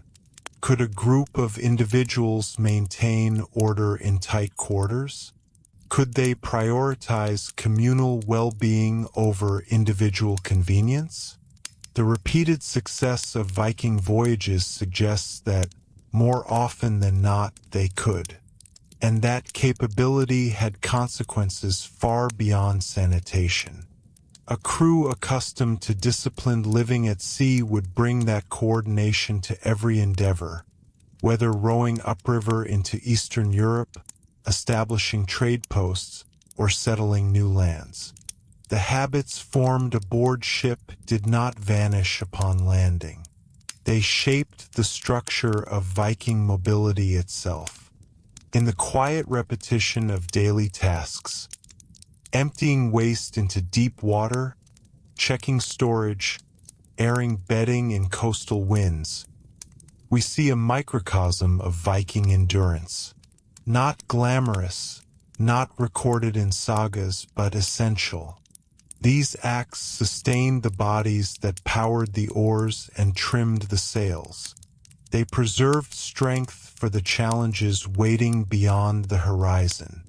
So when we ask how Vikings managed waste on longships without getting sick, the answer is both modest and revealing. They did so through alignment between design and environment, between habit and necessity, between individual action and collective survival. They relied on immediacy rather than accumulation, on ventilation rather than enclosure, on discipline rather than complexity. And through that alignment, they achieved something extraordinary.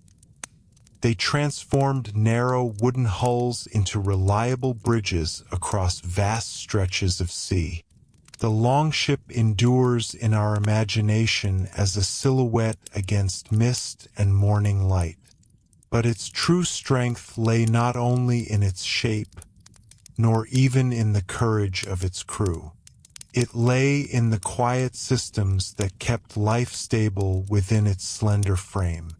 In that steadiness, in the simple act of keeping a floating world clean enough to endure, we find a deeper understanding of how the Viking Age moved across history.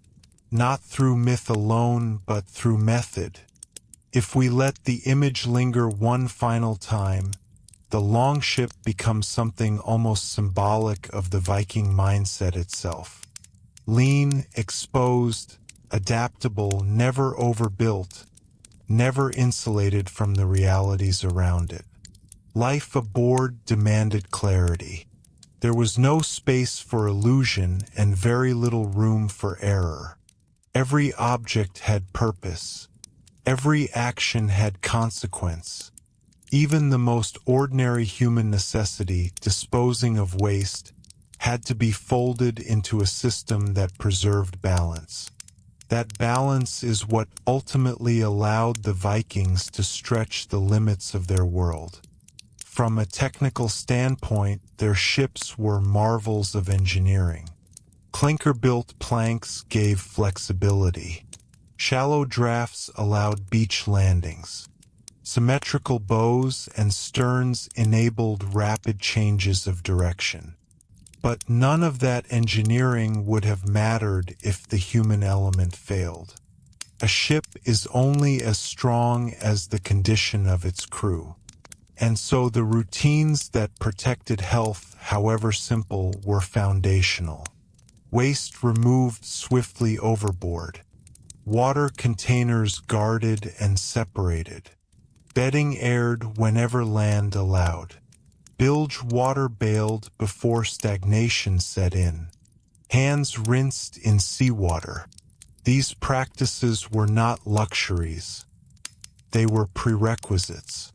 They were the difference between a vessel capable of action and one gradually undermined from within. There is also something deeply revealing about the Vikings' acceptance of exposure. Modern instinct often favors insulation, thick walls, sealed compartments, controlled interiors. The longship did the opposite. It embraced airflow and openness. That openness demanded resilience, but it also prevented the buildup of hidden hazards. Odors dissipated. Dampness dried in wind. Contamination had fewer corners in which to linger. In that sense, the Viking approach to sanitation was less about creating sterile barriers and more about maintaining circulation of air, of water, of routine. Circulation prevents stagnation, and stagnation in confined spaces is often the true enemy. We should also remember that these ships were not isolated experiments. They were part of a living maritime tradition stretching back centuries before the Viking Age and continuing long after it. Knowledge accumulated slowly. Mistakes were corrected over time. Effective habits became normalized. By the height of Norse expansion, the longship was not merely a technological tool. It was the physical expression of generations of learning. That accumulated learning extended to everyday matters as much as grand ones. A young sailor did not need written instructions to understand why waste must not remain near food or water. He learned by watching older men who had crossed seas before him. In that way, sanitation became part of seamanship itself, a quiet, expected discipline woven into the broader culture of the ship.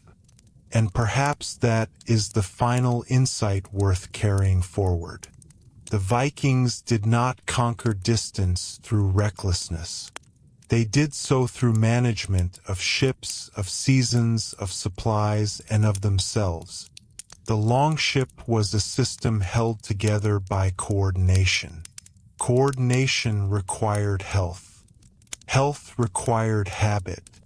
When we look back across the centuries and see Norse settlements in Iceland, trading links to Byzantium, and traces of exploration in North America, we are seeing the outcome of thousands of voyages that did not collapse under the strain of their own conditions.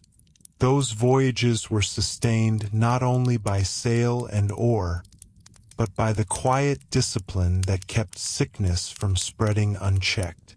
So the question that began with curiosity, how did Vikings manage waste on longships without getting sick, ultimately leads us to something larger.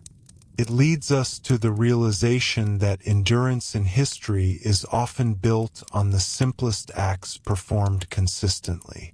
It leads us to see the longship not only as an icon of movement, but as a carefully tended human space.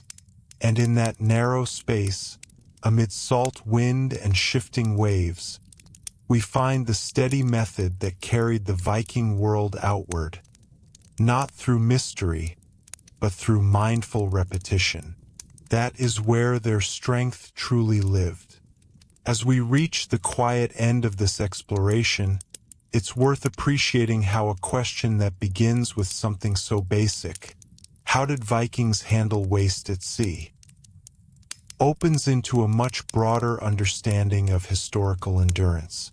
Because in the end, this is not really a story about toilets or buckets or leaning over a gunwale. It is a story about sustainability. The Viking longship was a machine for movement, but it was also a test of limits. Wood absorbs moisture. Food spoils. Water can be contaminated. Human bodies grow weak if routines break down.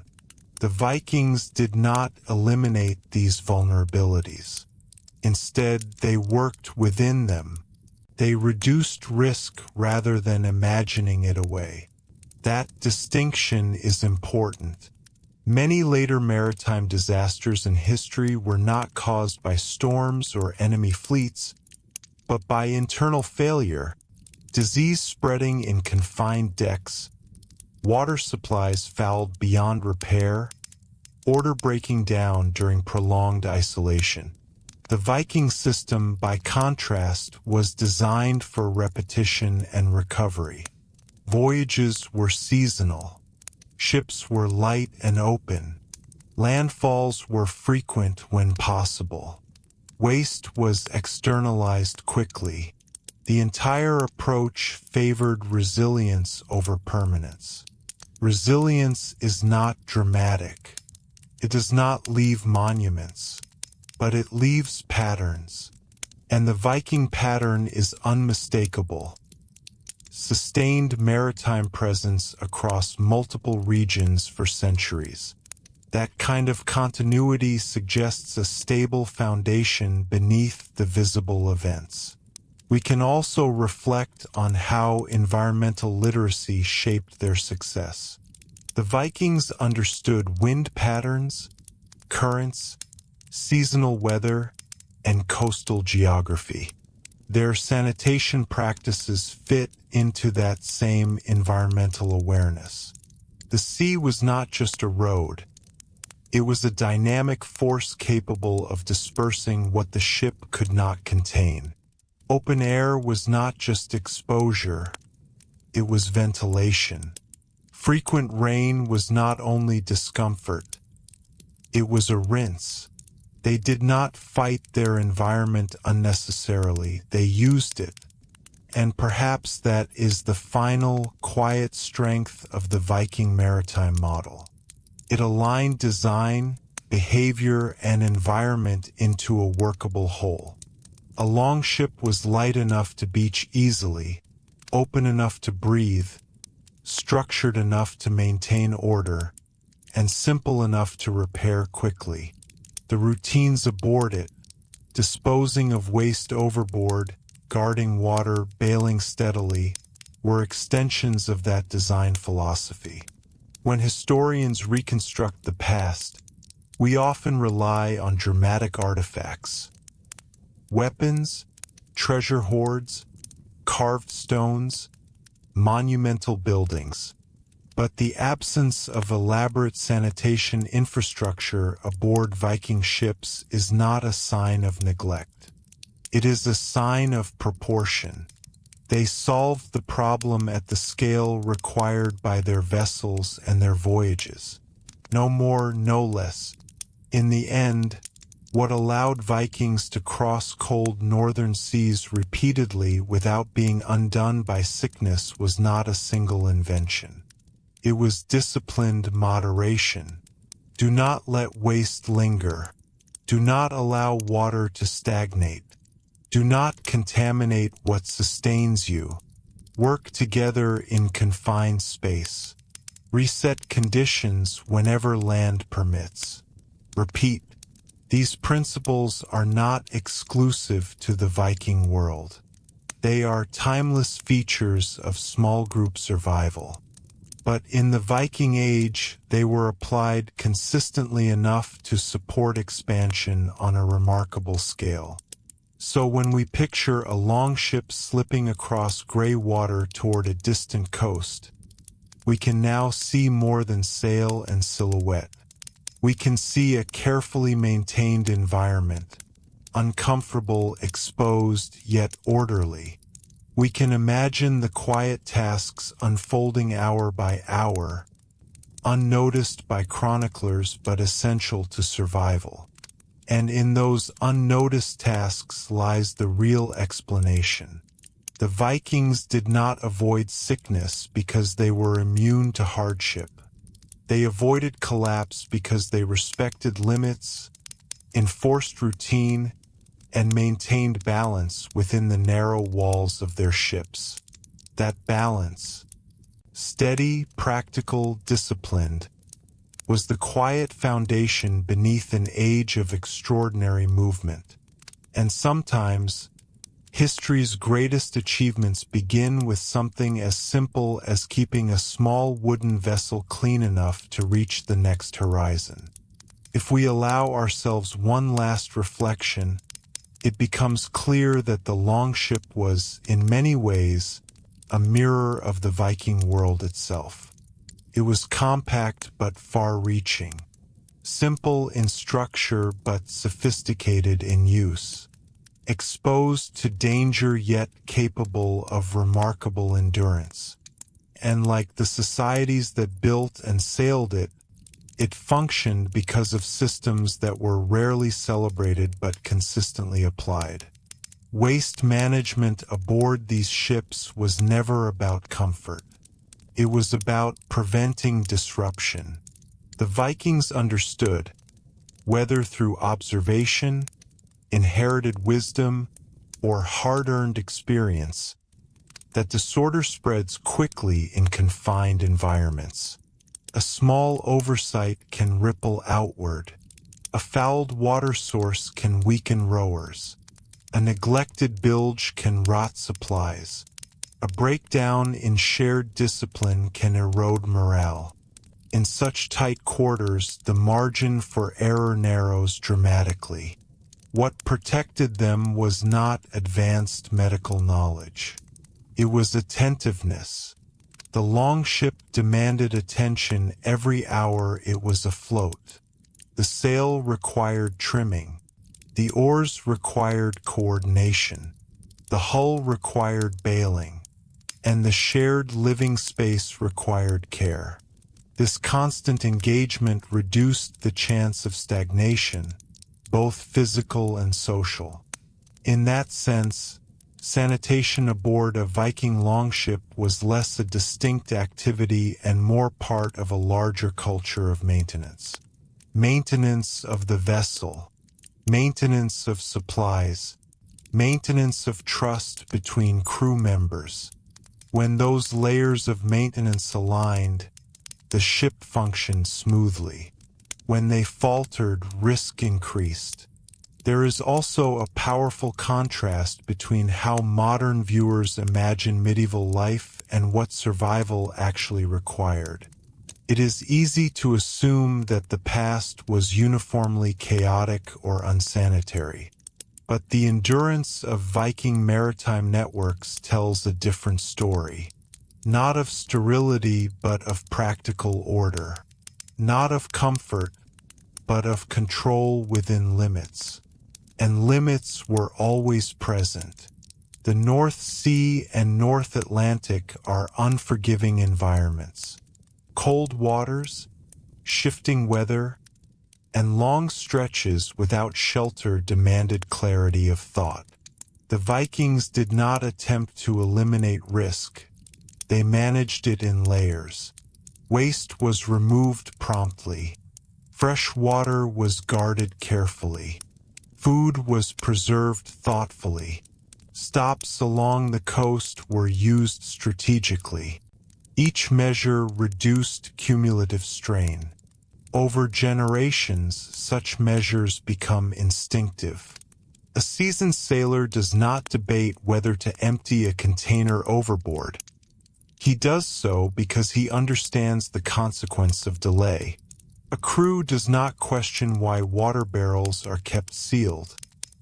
They have seen what happens when discipline slips.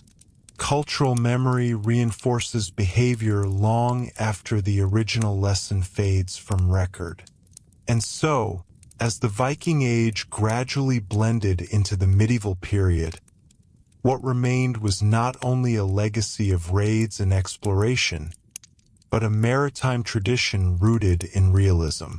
Ships that work, crews that cooperate, habits that sustain life in narrow spaces. When we think about how history moves, how ideas, goods, and people travel across distances, we often focus on the dramatic arcs. But those arcs rest on smaller circles repeated again and again. A voyage completed, a crew returned safely, a ship maintained and launched once more. In the steady rhythm of casting waste into open sea, guarding water from contamination, and airing bedding in coastal wind, we see those circles turning quietly. We see the mundane acts that allowed greater ambitions to unfold. And perhaps that is the most honest conclusion. The Vikings managed waste on longships without getting sick, not because they lived in extraordinary cleanliness, but because they lived in disciplined balance. They removed what threatened survival. They protected what sustained it. They relied on environment, routine, and cooperation. The longship, cutting across gray water beneath a wide northern sky, was not only a symbol of boldness. It was a demonstration of method. A fragile but functional world, kept intact by attention to the smallest necessities. And through that attention, steady, repeated, unglamorous, the Viking world was carried outward, one voyage at a time. And perhaps the most telling detail of all is this. The Vikings left no dramatic accounts of sanitation disasters at sea. Their sagas speak of storms, of navigation, of conflict and exploration. They recount shipwrecks and heroics, betrayals and endurance. But they do not dwell on fleets undone by filth or voyages halted by widespread onboard disease. That silence, while not absolute proof, is suggestive. It implies that sanitation aboard longships was not a chronic point of failure. It was handled well enough to remain background rather than crisis. That background competence is often what defines successful systems. When something works consistently, it fades from attention. The longship's ability to remain habitable was one of those quiet successes. It allowed focus to remain on navigation, trade, strategy, and settlement. In other words, it allowed the Vikings to project power outward because their internal environment remained stable. There is also an important human dimension here. Life at sea strips away pretense. There is no space for elaborate ceremony in daily routine. Tasks must be performed because they are necessary, not because they are prestigious. In such conditions, practical equality often emerges. Every crew member depends on the other's discipline. Even leaders are subject to the same constraints of space, weather, and biology. That shared vulnerability can reinforce shared standards.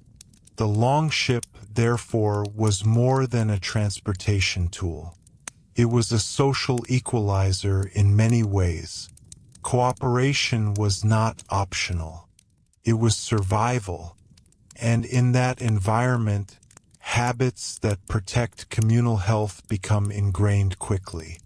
We might also reflect on the role of smell, an often overlooked aspect of historical life. Odor is a powerful warning signal. In confined environments, foul smells alert occupants to potential danger long before scientific analysis exists.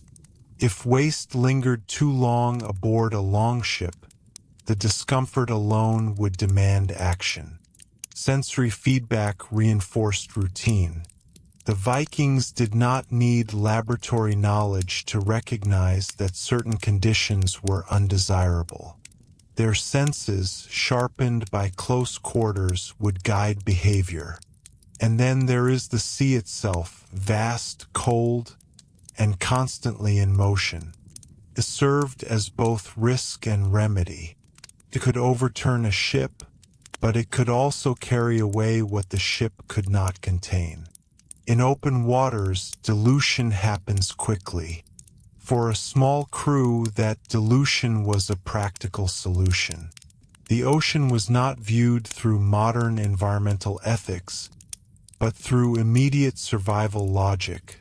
What leaves the vessel ceases to threaten it. As we consider all of these elements together, design, routine, environment, social cohesion, sensory awareness, a clear pattern emerges. The Vikings managed sanitation through integration rather than isolation. Nothing was compartmentalized behind sealed systems. Instead, the ship functioned as a dynamic whole. Air moved, water moved, people moved, waste moved. Stagnation was the enemy, and motion was the cure. This integration mirrors the broader character of the Viking Age. Trade routes connected distant regions. Cultural exchanges flowed along rivers and coastlines. Communities adapted to new landscapes while retaining core practices. Movement defined the era, and the longship was its instrument. But that instrument could only function if the smallest details were respected. A contaminated barrel could halt movement as surely as a broken mast. A weakened crew could falter before reaching shore. In that sense, waste management was not peripheral, it was foundational. So when we imagine the silhouette of a longship against the horizon, we should remember the invisible systems within it. The routines repeated without applause. The cooperation sustained without record. The simple, steady actions that kept human bodies strong enough to row, to steer, to arrive. History often celebrates bold departures and triumphant landings.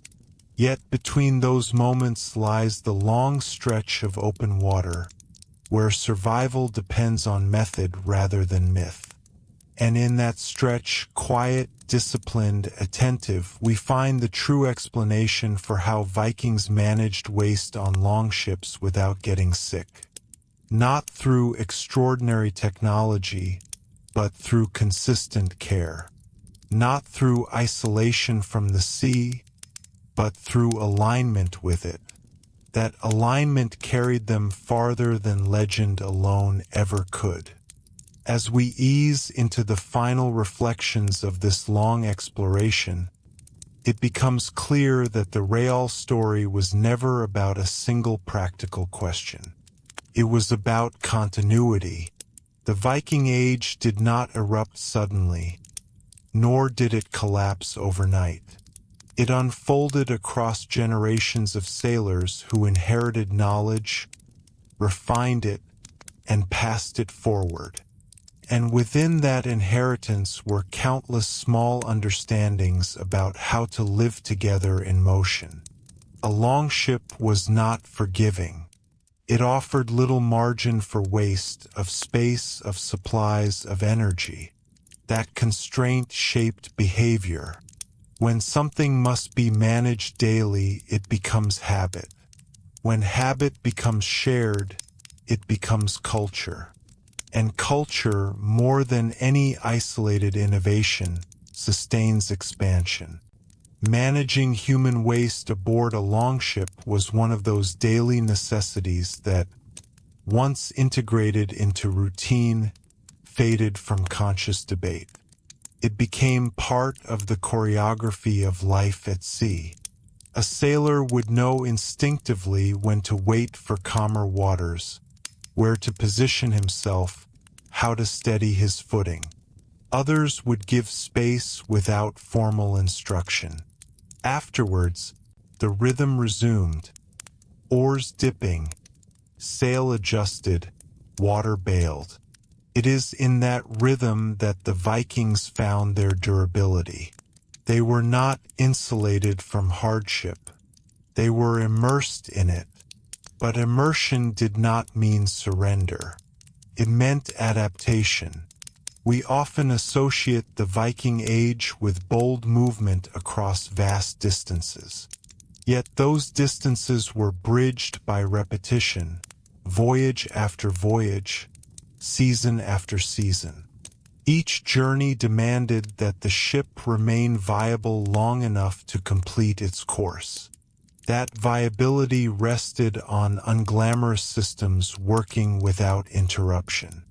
If we imagine a longship crossing from Norway toward the Scottish coast, we can picture the crew adjusting sail in shifting winds, scanning for landmarks, conserving food. But woven into that image are quieter tasks. Checking that the water barrel remains sealed, ensuring that no waste lingers near sleeping cloaks, bailing water that gathers between planks. These are not heroic acts. They are stabilizing ones. And stabilization is often the unsung hero of history. Dramatic expansion is visible. Quiet maintenance is not. Yet without maintenance, expansion falters.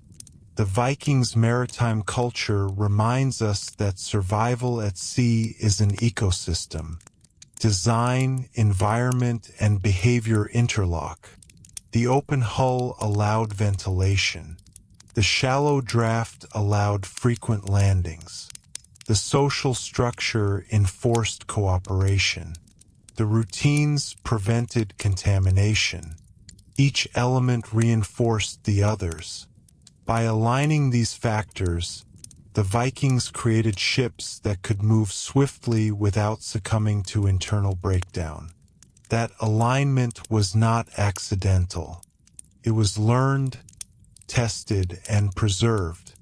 And so, as the longship glides once more across our imagination, its curved prow cutting through gray water, we understand it differently, not only as a symbol of daring, but as a carefully managed human environment. A space where discipline mattered as much as courage, where the simplest acts, disposing of waste, guarding water, airing bedding, supported ambitions that reshaped regions. In the end, the Vikings managed waste on longships without getting sick because they treated their vessels as living systems. They respected limitations. They acted promptly. They cooperated closely. They reset conditions whenever land allowed.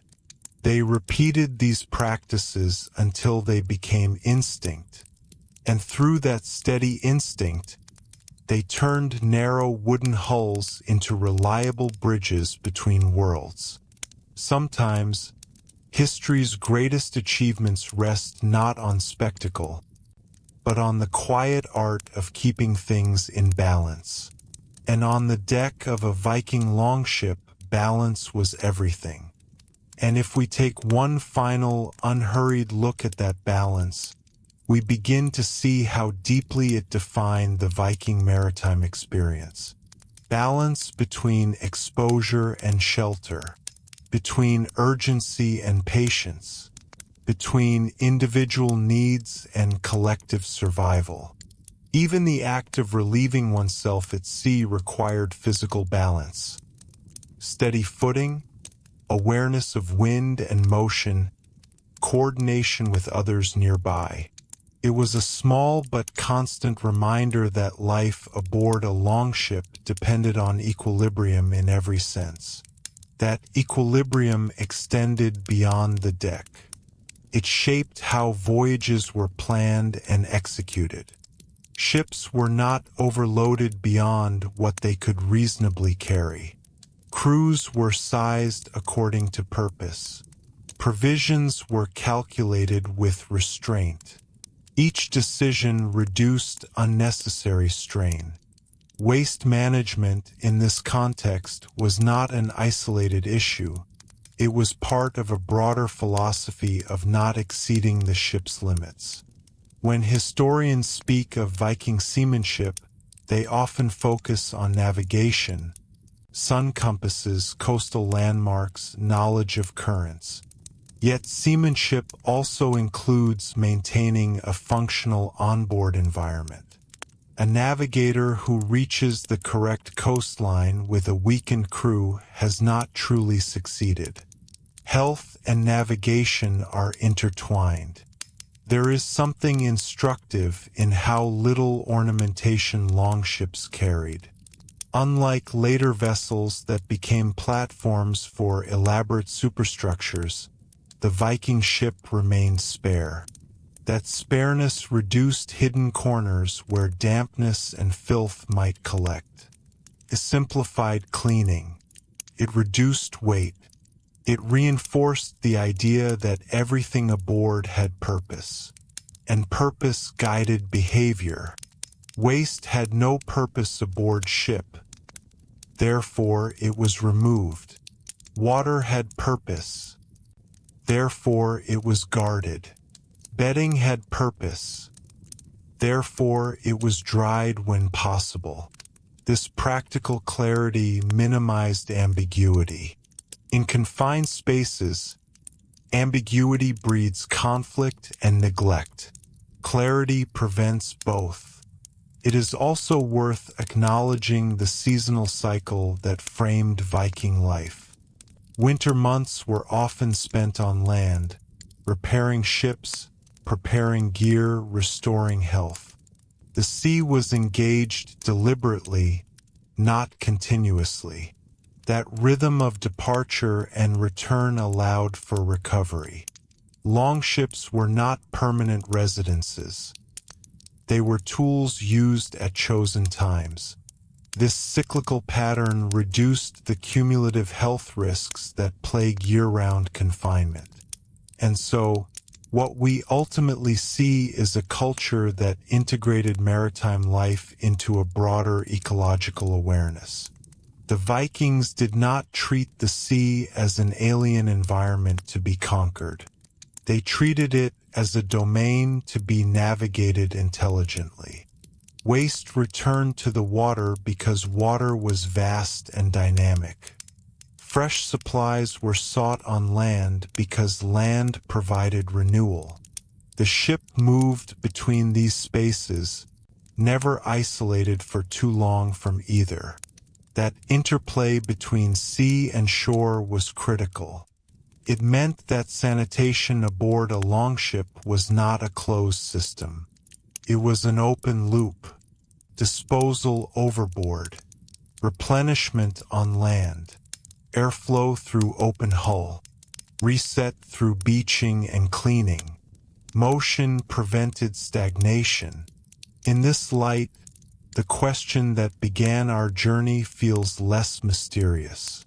The Vikings managed waste on longships without getting sick because they understood flow. Flow of water, flow of air, flow of routine, flow between sea and shore. Stagnation was the enemy. Circulation was the safeguard. When we step back into the wider arc of the Viking Age, that understanding of flow mirrors their expansion. They flowed along coastlines and rivers. They moved goods and ideas between regions. They adapted without rigidly enclosing themselves. Their ships embodied that philosophy physically. And so the longship remains not only a vessel of travel, but a metaphor for sustainable movement. Light enough to move swiftly, open enough to breathe, disciplined enough to endure. In the quiet discipline of managing the most basic human needs at sea, the Vikings secured something larger than immediate comfort. They secured continuity. They secured the ability to return, to depart again, to link distant shores through repeated journeys. And in that continuity, in the simple act of keeping their narrow wooden world functional, we find the understated but essential strength that carried the Viking world across the northern seas. If we allow ourselves one final, measured reflection, we begin to see that the longship was not simply a vehicle of expansion. It was a discipline machine. It demanded awareness. It demanded restraint. It demanded cooperation. And in meeting those demands, Viking crews cultivated habits that extended far beyond the act of sailing itself. Waste management aboard the longship fits into that broader pattern. It was not glamorous. It did not earn songs or carved memorials, but it represented something essential: the recognition that survival depends on managing what threatens stability. In a confined wooden hull, instability can begin with something as small as a fouled water container or an unattended corner where waste lingers. Left unchecked, small problems multiply. The Vikings' success at sea suggests they understood that truth deeply. There is a tendency in modern storytelling to search for hidden technologies or dramatic solutions. Yet the Viking answer was not hidden. It was visible in plain sight. Keep the ship open to air. Remove waste immediately. Guard water and provisions carefully. Reset conditions whenever land is within reach. Maintain rhythm. Maintain order. Repeat. The genius of this approach lies in its scalability. Whether a crew numbered 20 or 60, whether the voyage was a short crossing to England or a longer journey toward Iceland, the principles remained consistent. The environment changed, the habits did not. That consistency created predictability, and predictability fosters trust. Trust in the vessel, trust in fellow crew members, trust in the process of departure and return. And trust at sea is a powerful stabilizer. When each person knows that others will follow the same disciplined routines, disposing of waste properly, respecting shared resources, keeping personal gear contained, the ship becomes less chaotic. Less chaotic ships are safer ships. Safer ships complete voyages. We should also reflect on the material culture of the Viking Age. Archaeological excavations reveal combs, grooming tools, and evidence of personal care. This does not suggest luxury, but it does suggest a baseline of self-maintenance. In close quarters, personal cleanliness is not vanity, it is preventative. Lice, skin infections, and minor wounds can spread rapidly if ignored. That Viking communities valued grooming on land reinforces the idea that practical hygiene was culturally embedded, not improvised only at sea. It is also revealing that Viking expansion often followed coasts and rivers rather than vast open ocean leaps whenever possible. Coastal navigation reduces time spent without landfall. River travel allows frequent access to fresh water and shore. These route choices were strategic, but they also carried sanitary advantages. Each landing allowed for drying, cleaning, and replenishment. The geography of Europe and the North Atlantic, with its fragmented coastlines, fjords, and island chains, suited this model perfectly. The longship's shallow draft amplified that advantage. A vessel that can be pulled directly onto a beach does not require complex harbor infrastructure, can land where needed, can offload waste and refill water easily. That design feature, so often praised for its tactical flexibility, also functioned as a hygiene advantage. By contrast, later maritime powers operating deep-keeled ships on prolonged transoceanic voyages faced greater challenges. Months without landfall, enclosed lower decks, and stagnant air created conditions ripe for disease outbreaks. The Vikings' operating model, lighter ships, shorter seasonal voyages, regular coastal resets, avoided many of those extreme pressures. Yet it would be wrong to portray Viking ships as comfortable environments. They were not. They were wet, cold, and physically demanding. But discomfort does not automatically equal sickness. In some ways, constant exposure to wind and salt water reduced the buildup of concentrated contamination. The open hull allowed air circulation that later ships lacked. Simplicity limited hidden problem areas. Ultimately, the Viking maritime system worked because it embraced realism. It did not attempt to create a self-contained floating world isolated from nature.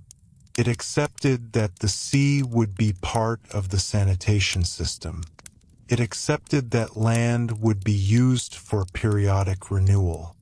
It accepted that human cooperation was non-negotiable. And in that acceptance, there was strength.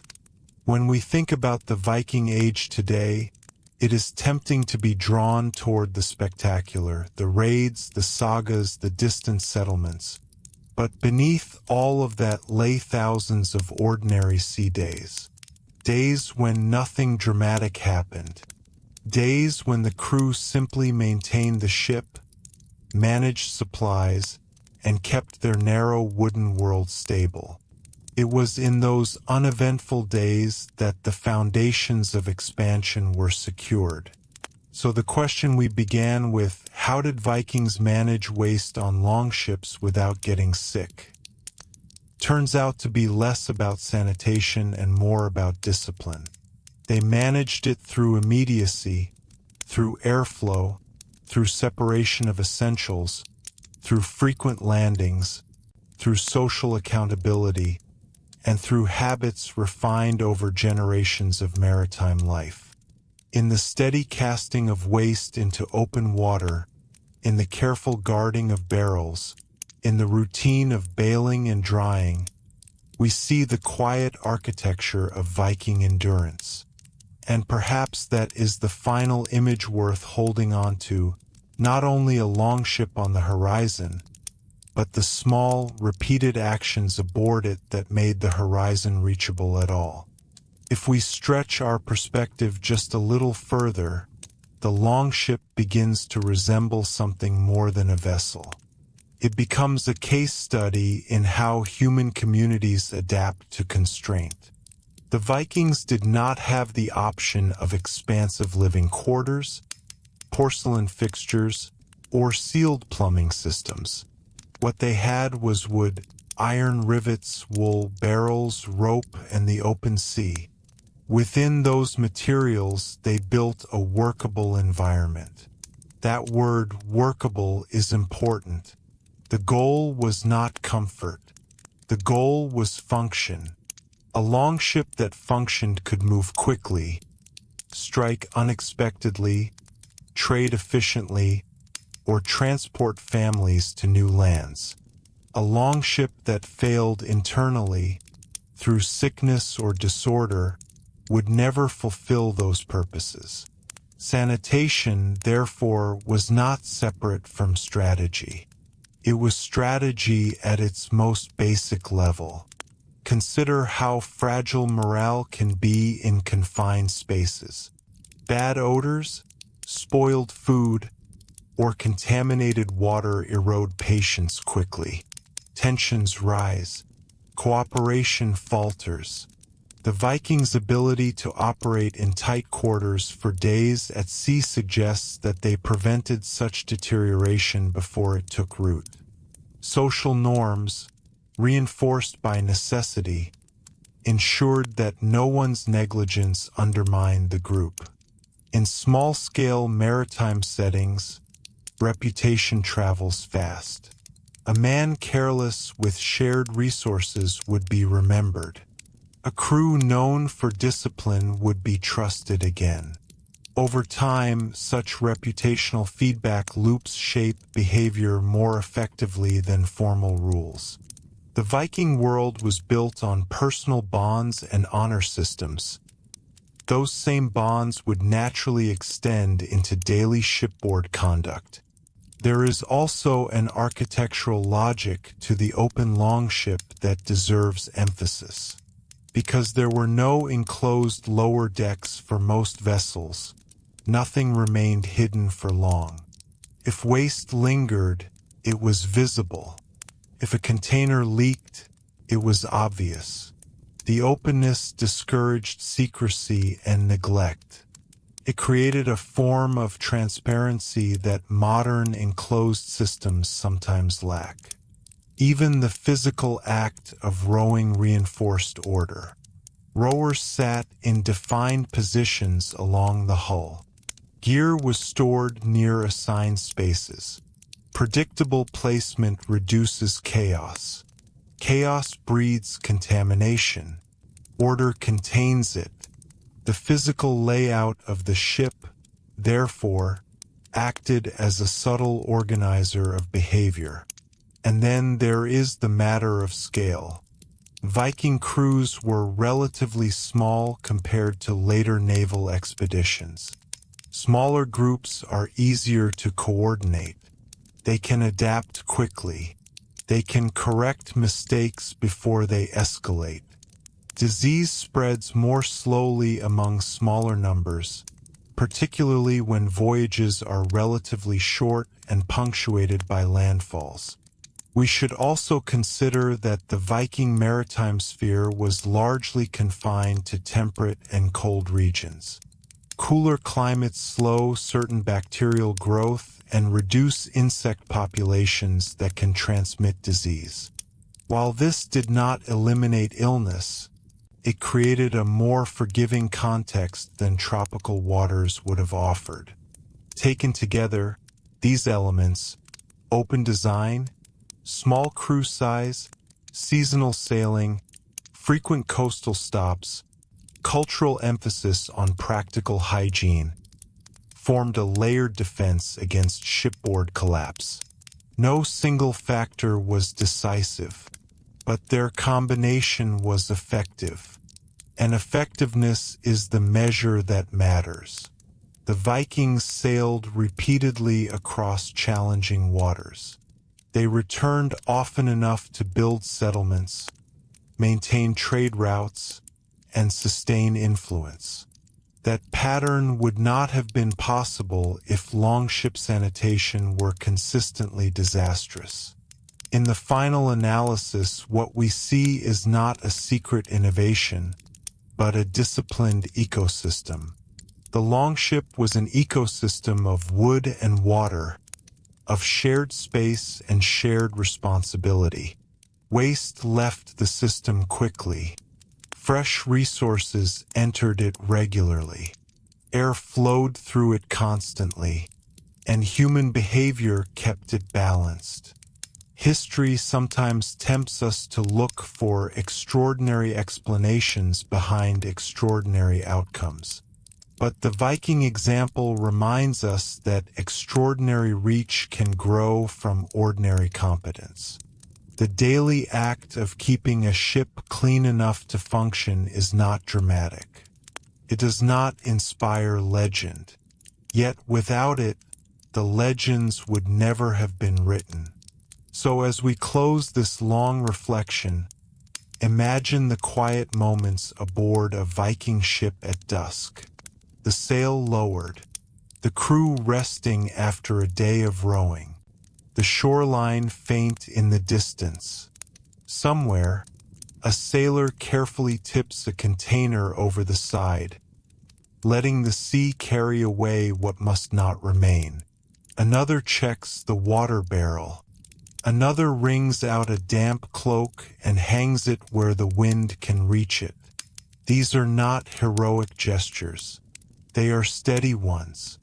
And it was through such steadiness, repeated, shared, and sustained, that the Vikings crossed their seas without being undone by the most basic realities of life aboard a wooden ship. In that steadiness lies the true answer. And if we allow ourselves to sit quietly with that image for just a little longer, something else becomes clear. The longship was not only a product of technical skill. It was a reflection of cultural temperament. A society that thrives in a demanding landscape tends to value practicality over ornament, function over excess, rhythm over chaos. The Viking approach to maritime life, waste management included, mirrored those priorities. To live successfully aboard a longship required a kind of mental economy. Space was finite, resources were finite, patience was finite. Nothing unnecessary could be allowed to accumulate. Not gear, not clutter, not resentment, and certainly not waste. The discipline to remove what did not serve survival was both physical and social. It shaped how crews interacted and how the ship itself was maintained. There is a subtle but powerful connection between sanitation and hierarchy here as well. While Viking society was stratified, shipboard life compressed status differences in practical ways. Even a leader could not afford to ignore the basic rules of shared survival. The sea does not recognize rank when water barrels are contaminated. This shared vulnerability fostered a culture where certain routines were universal. Hygiene was not optional. It was collective insurance. We should also consider the element of repetition across generations. Viking children in coastal regions grew up around boats. They saw repairs made, nets cleaned, vessels hauled ashore. By the time they were old enough to join a crew, the fundamentals of maritime order were already familiar. The idea that waste must be kept separate from living space would not have required explanation. It was absorbed through observation long before formal voyages began. In this way, longship sanitation was less a technique and more a habit embedded in daily life. It was reinforced by farming practices, by settlement design, by communal gatherings. Norse communities often placed latrines away from wells and central living areas. They organized space thoughtfully. The ship simply compressed those spatial logics into a narrower frame. And compression intensifies awareness. On land, a careless act may go unnoticed for days. At sea, it becomes apparent quickly. Odor travels. Dampness spreads. Illness affects rowing strength. The confined environment acts as a feedback loop. Problems surface rapidly, and so do solutions. The Vikings' success suggests that they responded to those feedback loops effectively. If something caused trouble on one voyage, adjustments would follow on the next. Over decades, these incremental refinements accumulate into tradition. Tradition, once established, feels natural. Sailors follow it without questioning why it emerged. Another quiet factor was adaptability during different types of voyages. A raiding expedition might prioritize speed and minimal cargo, reducing onboard clutter and organic material. A trading voyage might carry more goods but include more frequent stops. A settlement journey would involve heavier loads but also deliberate preparation. In each scenario, sanitation practices would adjust to context while maintaining core principles. Remove waste, protect water, maintain airflow, restore order at landfall. That flexibility is part of what made the longship so effective. It was not locked into a single operational model. It adapted to purpose while retaining a stable foundation of routine. And so, as we near the end of this exploration, the pattern becomes unmistakable. The Vikings did not manage waste on longships through extraordinary infrastructure.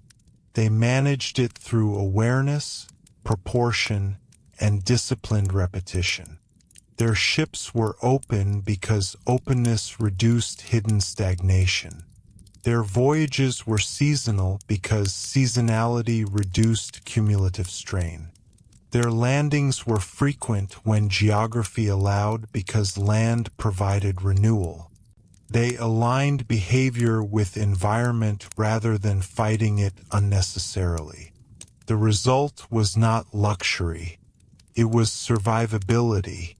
And survivability, repeated often enough, becomes expansion. The longship, in all its elegant simplicity, carried more than warriors or traders, carried a culture of maintenance, a culture that understood that the smallest acts, emptying a container overboard, checking a barrel seal, lifting water from the bilge, were not trivial. They were foundational. In the grand sweep of history, we tend to remember the dramatic shorelines where ships arrived. But between departure and arrival lies the long stretch of open water, where discipline quietly determines outcome. It was in that stretch, amid salt wind, shifting waves, and the steady rhythm of shared labor, that the Vikings kept their floating world balanced. And in keeping that balance, they kept themselves strong enough to shape the world beyond it. If we let our minds drift one final time across that cold northern water, we begin to understand that the Viking Longship was not merely surviving the sea, it was negotiating with it. Every voyage was a negotiation between what humans required and what the ocean allowed. Sanitation, humble as it sounds, was one of the terms of that negotiation. The sea could not be controlled, but certain consequences aboard ship could. Waste could be removed before it accumulated. Water could be shielded from contamination. Dampness could be reduced through vigilance. These actions did not conquer the environment. They acknowledged its power while minimizing its dangers. In many ways, this approach reflects a broader Scandinavian survival ethic. The landscapes of Norway, Sweden, and Denmark demanded careful stewardship. Harsh winters and limited growing seasons left little room for carelessness. Communities learned to store food properly, to protect water sources, to maintain animals with attention. The ship was an extension of that worldview, compressed, mobile, but guided by the same realism. When Viking crews stepped aboard a longship, they carried with them that inherited understanding. They knew instinctively that shared space magnifies consequences, that one careless act can ripple outward, that survival depends on routine. There is also a quiet psychological resilience in this system. Predictable routines anchor morale. When days at sea blur together, familiar tasks, bailing water, checking lashings, disposing of waste properly, provide structure. Structure reduces anxiety. Reduced anxiety supports clearer judgment.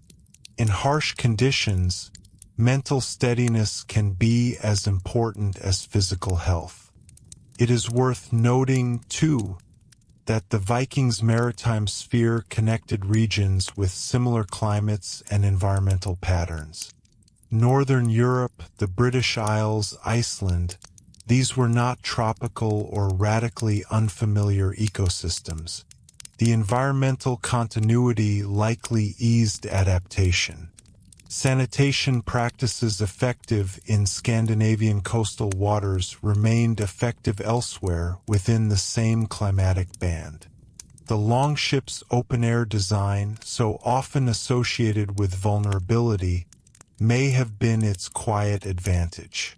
Later enclosed ships created artificial interiors where disease could incubate unseen.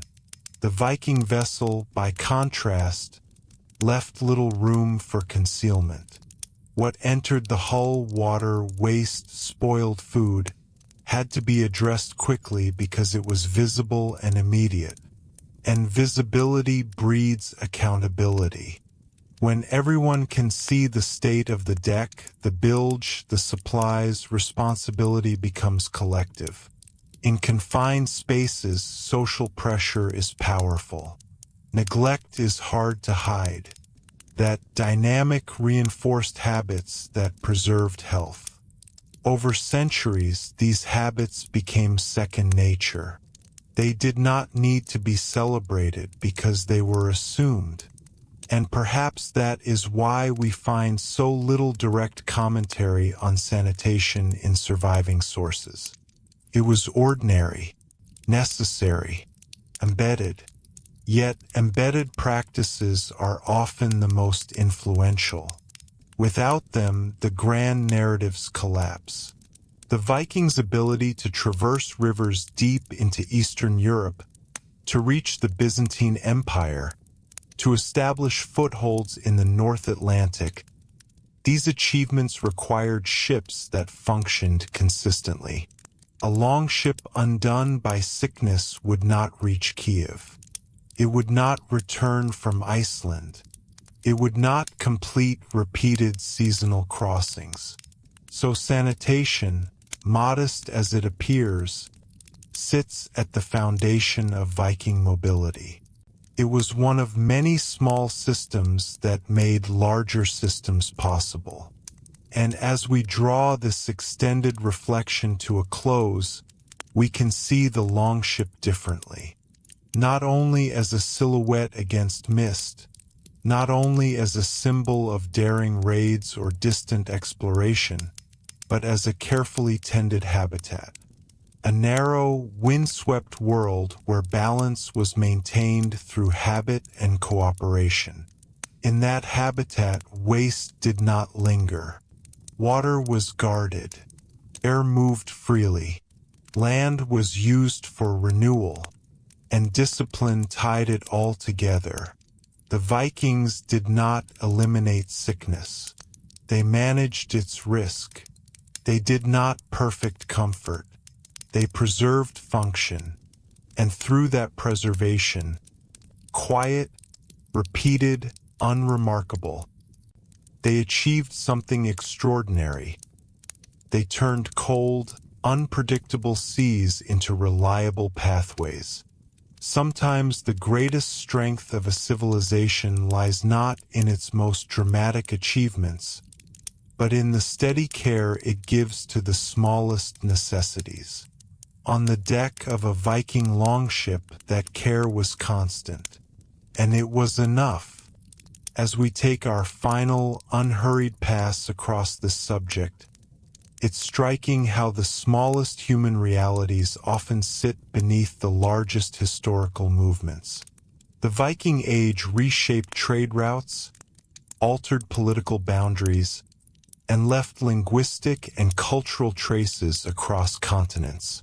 Yet beneath those sweeping outcomes were days, ordinary, repetitive, disciplined days, spent afloat in narrow wooden hulls. On those days, nothing grand may have happened. No monastery burned. No treaty was signed. No new land was sighted. Instead, men rose with the light, checked the sail, adjusted their gear, guarded their provisions, and maintained the fragile balance that allowed the voyage to continue. Among those tasks was the simplest of necessities, ensuring that what the body expelled did not remain to threaten the body's strength. There is something profoundly grounding in that image. It reminds us that history is not powered by mythic invulnerability. It is powered by management of food, of water, of waste, of morale. The Vikings were formidable sailors not because they ignored these realities, but because they faced them without illusion. The longship's design reinforced that realism. Its openness offered no hidden compartments in which neglect could accumulate unnoticed. Its light construction meant constant awareness of water ingress. Its shallow draft meant frequent interaction with shorelines. Everything about it encouraged attentiveness. And attentiveness is the quiet partner of endurance. When we consider how many voyages must have taken place over the course of 2 or 3 centuries, the cumulative effect becomes clear. Each successful crossing reinforced confidence. Each safe return strengthened tradition. Each routine that prevented sickness became part of the inherited seamanship passed to the next generation. It is also worth reflecting on the rhythm of return. Viking expeditions were rarely one-way ventures. Ships came back. Crews rejoined their communities. Stories were shared. Repairs were made. Lessons were absorbed. This cycle of departure and return allowed sanitation practices to be refined over time. Mistakes did not remain theoretical. They were experienced, corrected, and remembered. In that way, the longship was not just a physical object but a living institution. It embodied accumulated experience. It carried forward not only cargo and crew, but knowledge about currents, about weather, and about how to keep a confined group healthy long enough to reach its goal. The management of waste aboard such ships may seem minor compared to the broader drama of the era, but it sits at the base of the pyramid. Without stable human bodies, there is no rowing. Without rowing, there is no arrival. Without arrival, there is no expansion. And so, what we have uncovered through this quiet inquiry is not a hidden mechanical secret, but a pattern of disciplined moderation. Waste was externalized swiftly. Fresh water was preserved with care. The interior was kept as dry as circumstances allowed. Land was used strategically to reset conditions. Cooperation enforced standards. The Vikings did not aspire to sterile perfection. They aspired to workable balance. In the end, perhaps that is the most enduring lesson of the longship. It teaches us that resilience is built not from extraordinary measures alone, but from steady alignment between environment and design, between necessity and habit, between individual action and collective survival. When we picture the Viking Age now, we can still see the dramatic silhouettes against northern skies. But alongside them, we can also imagine the smaller, quieter scenes. A crew member carefully emptying a container over the side. Another checking the seal of a barrel. Another wringing seawater from a wool cloak and hanging it where wind can dry it. These gestures are humble. They are unrecorded. Yet they are foundational. And through such foundations, repeated across countless voyages, the Vikings carried their world outward, across cold seas, along winding rivers, toward distant horizons, not through myth alone, but through method. As we settle into the final stretch of this long reflection, it becomes clear that what sustained the Viking Longship was not any single innovation, but coherence. Coherence between how the ship was built, how it was sailed, how it was supplied, and how it was lived in. Waste management was one thread in that coherent system, small, practical, but essential.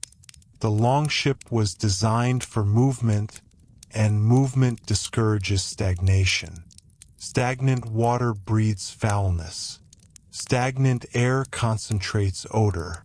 Stagnant routine invites disorder. The Viking maritime model favored circulation in every sense.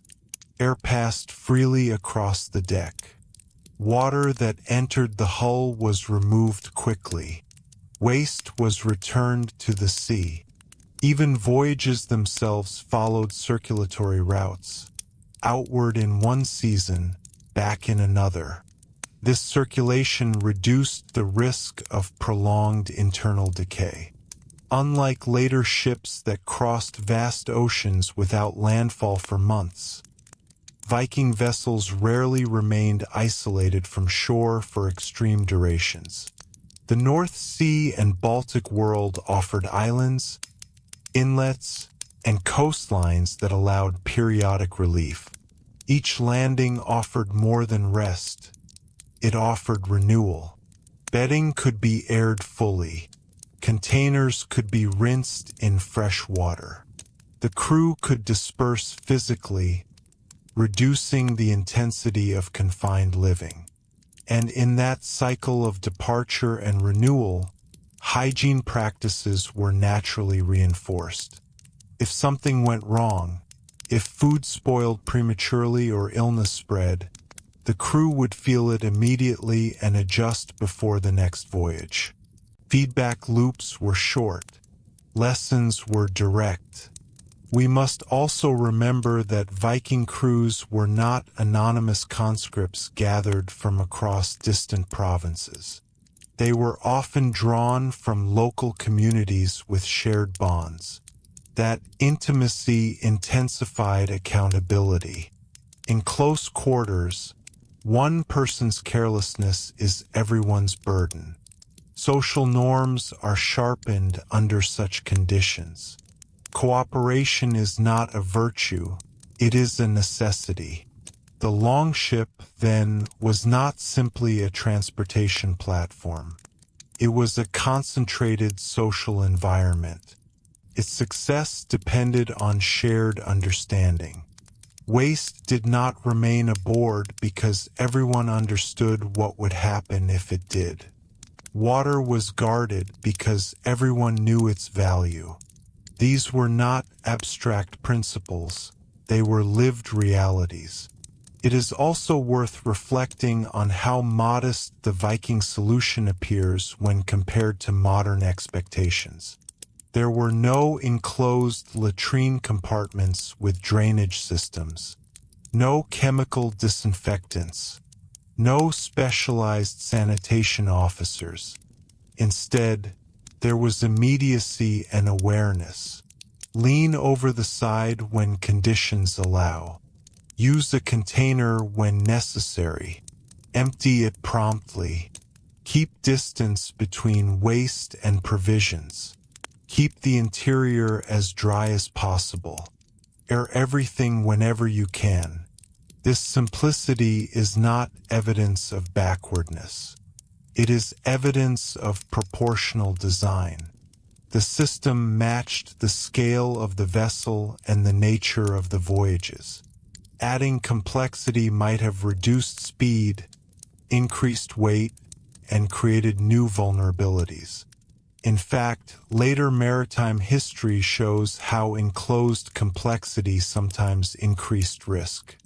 Crowded lower decks, poor ventilation, and long stretches without landfall led to serious disease outbreaks centuries later. The Viking Longship avoided some of those pitfalls precisely because it remained open and adaptable. So when we consider how the Vikings managed waste without getting sick, the answer returns to integration. Sanitation was not isolated from seamanship, it was part of it. It was woven into daily rhythm, reinforced by social expectation, and aligned with environmental conditions. And that alignment carried consequences far beyond the deck. It enabled reliable crossings. It enabled trade networks. It enabled settlement voyages. It enabled the continuity of an age that might otherwise have faltered under its own strain. The longship stands today as one of the most recognizable symbols of early medieval Europe. But perhaps its greatest achievement was not its speed or its elegance. It was its balance, a balance between exposure and control, between simplicity and functionality, between human need and environmental reality. On its narrow deck, amid wind and salt and the steady sound of water against planks, Viking crews practiced a quiet discipline. They removed what threatened survival. They protected what sustained it. They trusted in repetition. And through that repetition, voyage after voyage, they turned cold seas into connective tissue between worlds. Sometimes the most powerful forces in history are not loud. They are steady. And on the deck of a Viking longship, steadiness was everything.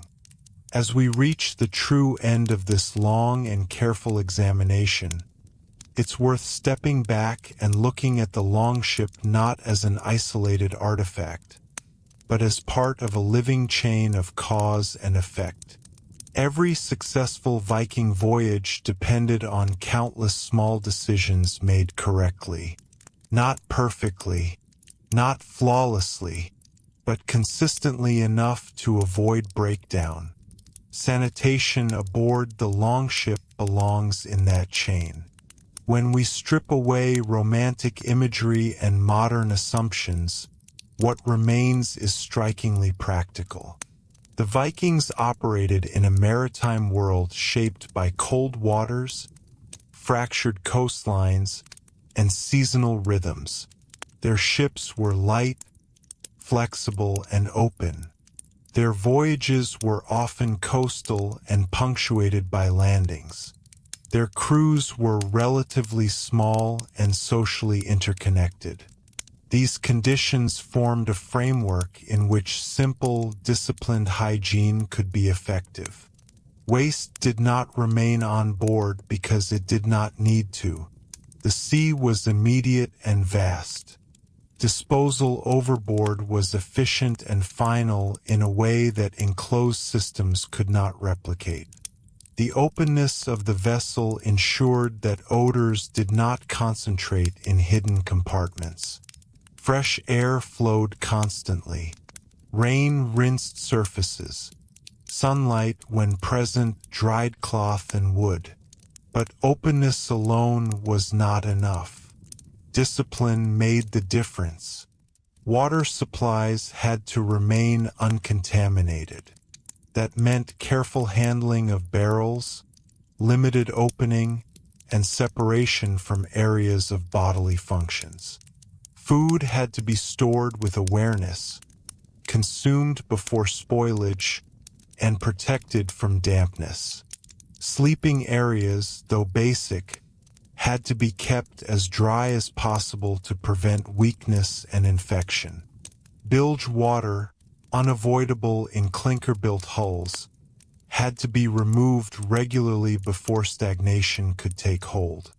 Each of these acts was ordinary, but together they formed a protective layer. And that layer supported something much larger. The Viking Age was, at its core, an age of movement. Movement along rivers into Eastern Europe. Movement across the North Sea into Britain. Movement westward into Iceland and Greenland. Movement was opportunity. Movement was power. Yet movement across water magnifies vulnerability. The sea isolates. The sea exposes. The sea offers no immediate refuge when systems fail. For the Vikings to move repeatedly without being undone by internal collapse, their ships had to function not only as tools of travel, but as stable living environments. This is the quiet truth at the center of the question. They did not manage waste without getting sick because they were immune to disease. They managed it because their maritime system minimized the conditions that allow disease to spiral. Their ships did not trap air below decks. Their voyages did not extend endlessly without landfall. Their crews were not strangers packed into anonymous ranks. Their routines were not improvised each time anew. Instead, they relied on accumulated maritime literacy. Maritime literacy is not simply knowing how to steer by the sun or read a coastline. It is knowing how bodies behave in confined space. It is knowing how moisture spreads. It is knowing how quickly food spoils. It is knowing that the smallest neglect can ripple outward in a place where everyone shares the same air and the same supplies. That literacy does not require written manuals. It grows from repetition, from elders correcting younger sailors, from mistakes remembered and avoided next season, from shared understanding hardened into habit. Over generations, these habits became embedded in the culture of the ship. And culture is stronger than instruction. The longship, therefore, was not just engineered wood. It was engineered behavior. Its design encouraged ventilation. The size demanded cooperation. Its lack of enclosed compartments reduced hidden decay. Its shallow draft encouraged frequent renewal on land. Everything about it nudged crews toward balance rather than excess. Even the physical act of leaning over the gunwale to relieve oneself required coordination and awareness. In rough seas, timing mattered. In calm seas, space had to be given. These small interactions reinforced attentiveness. And attentiveness, repeated daily, reduces careless contamination. There is also a final perspective worth acknowledging. Survivorship. We know about Viking expansion because it endured. We have archaeological evidence of settlements, trade goods, and returning voyages. The system worked often enough to leave a lasting footprint. Had sanitation at sea been chronically disastrous, that endurance would have faltered. Instead, what we see is continuity. Not perfection, not comfort, but continuity. The Vikings turned narrow wooden hulls into reliable corridors across cold waters. They did so not through hidden medical knowledge or elaborate onboard facilities, but through alignment between ship design, environmental realities, social discipline, and repeated practice. Waste left the ship quickly. Water was guarded carefully. Air moved freely. Land was used wisely. Cooperation was expected. And through that steady, grounded approach, the Viking Longship became one of the most effective maritime tools of its era. So when we picture those curved prows rising against gray northern skies, we can now see more than daring exploration. We can see a carefully maintained ecosystem, a floating world where balance was preserved through simple acts performed reliably. History often celebrates the dramatic moment of arrival, but the real story unfolds in the long stretch of water between departure and landfall, where discipline quietly determines survival. On the deck of a Viking longship, survival was never accidental.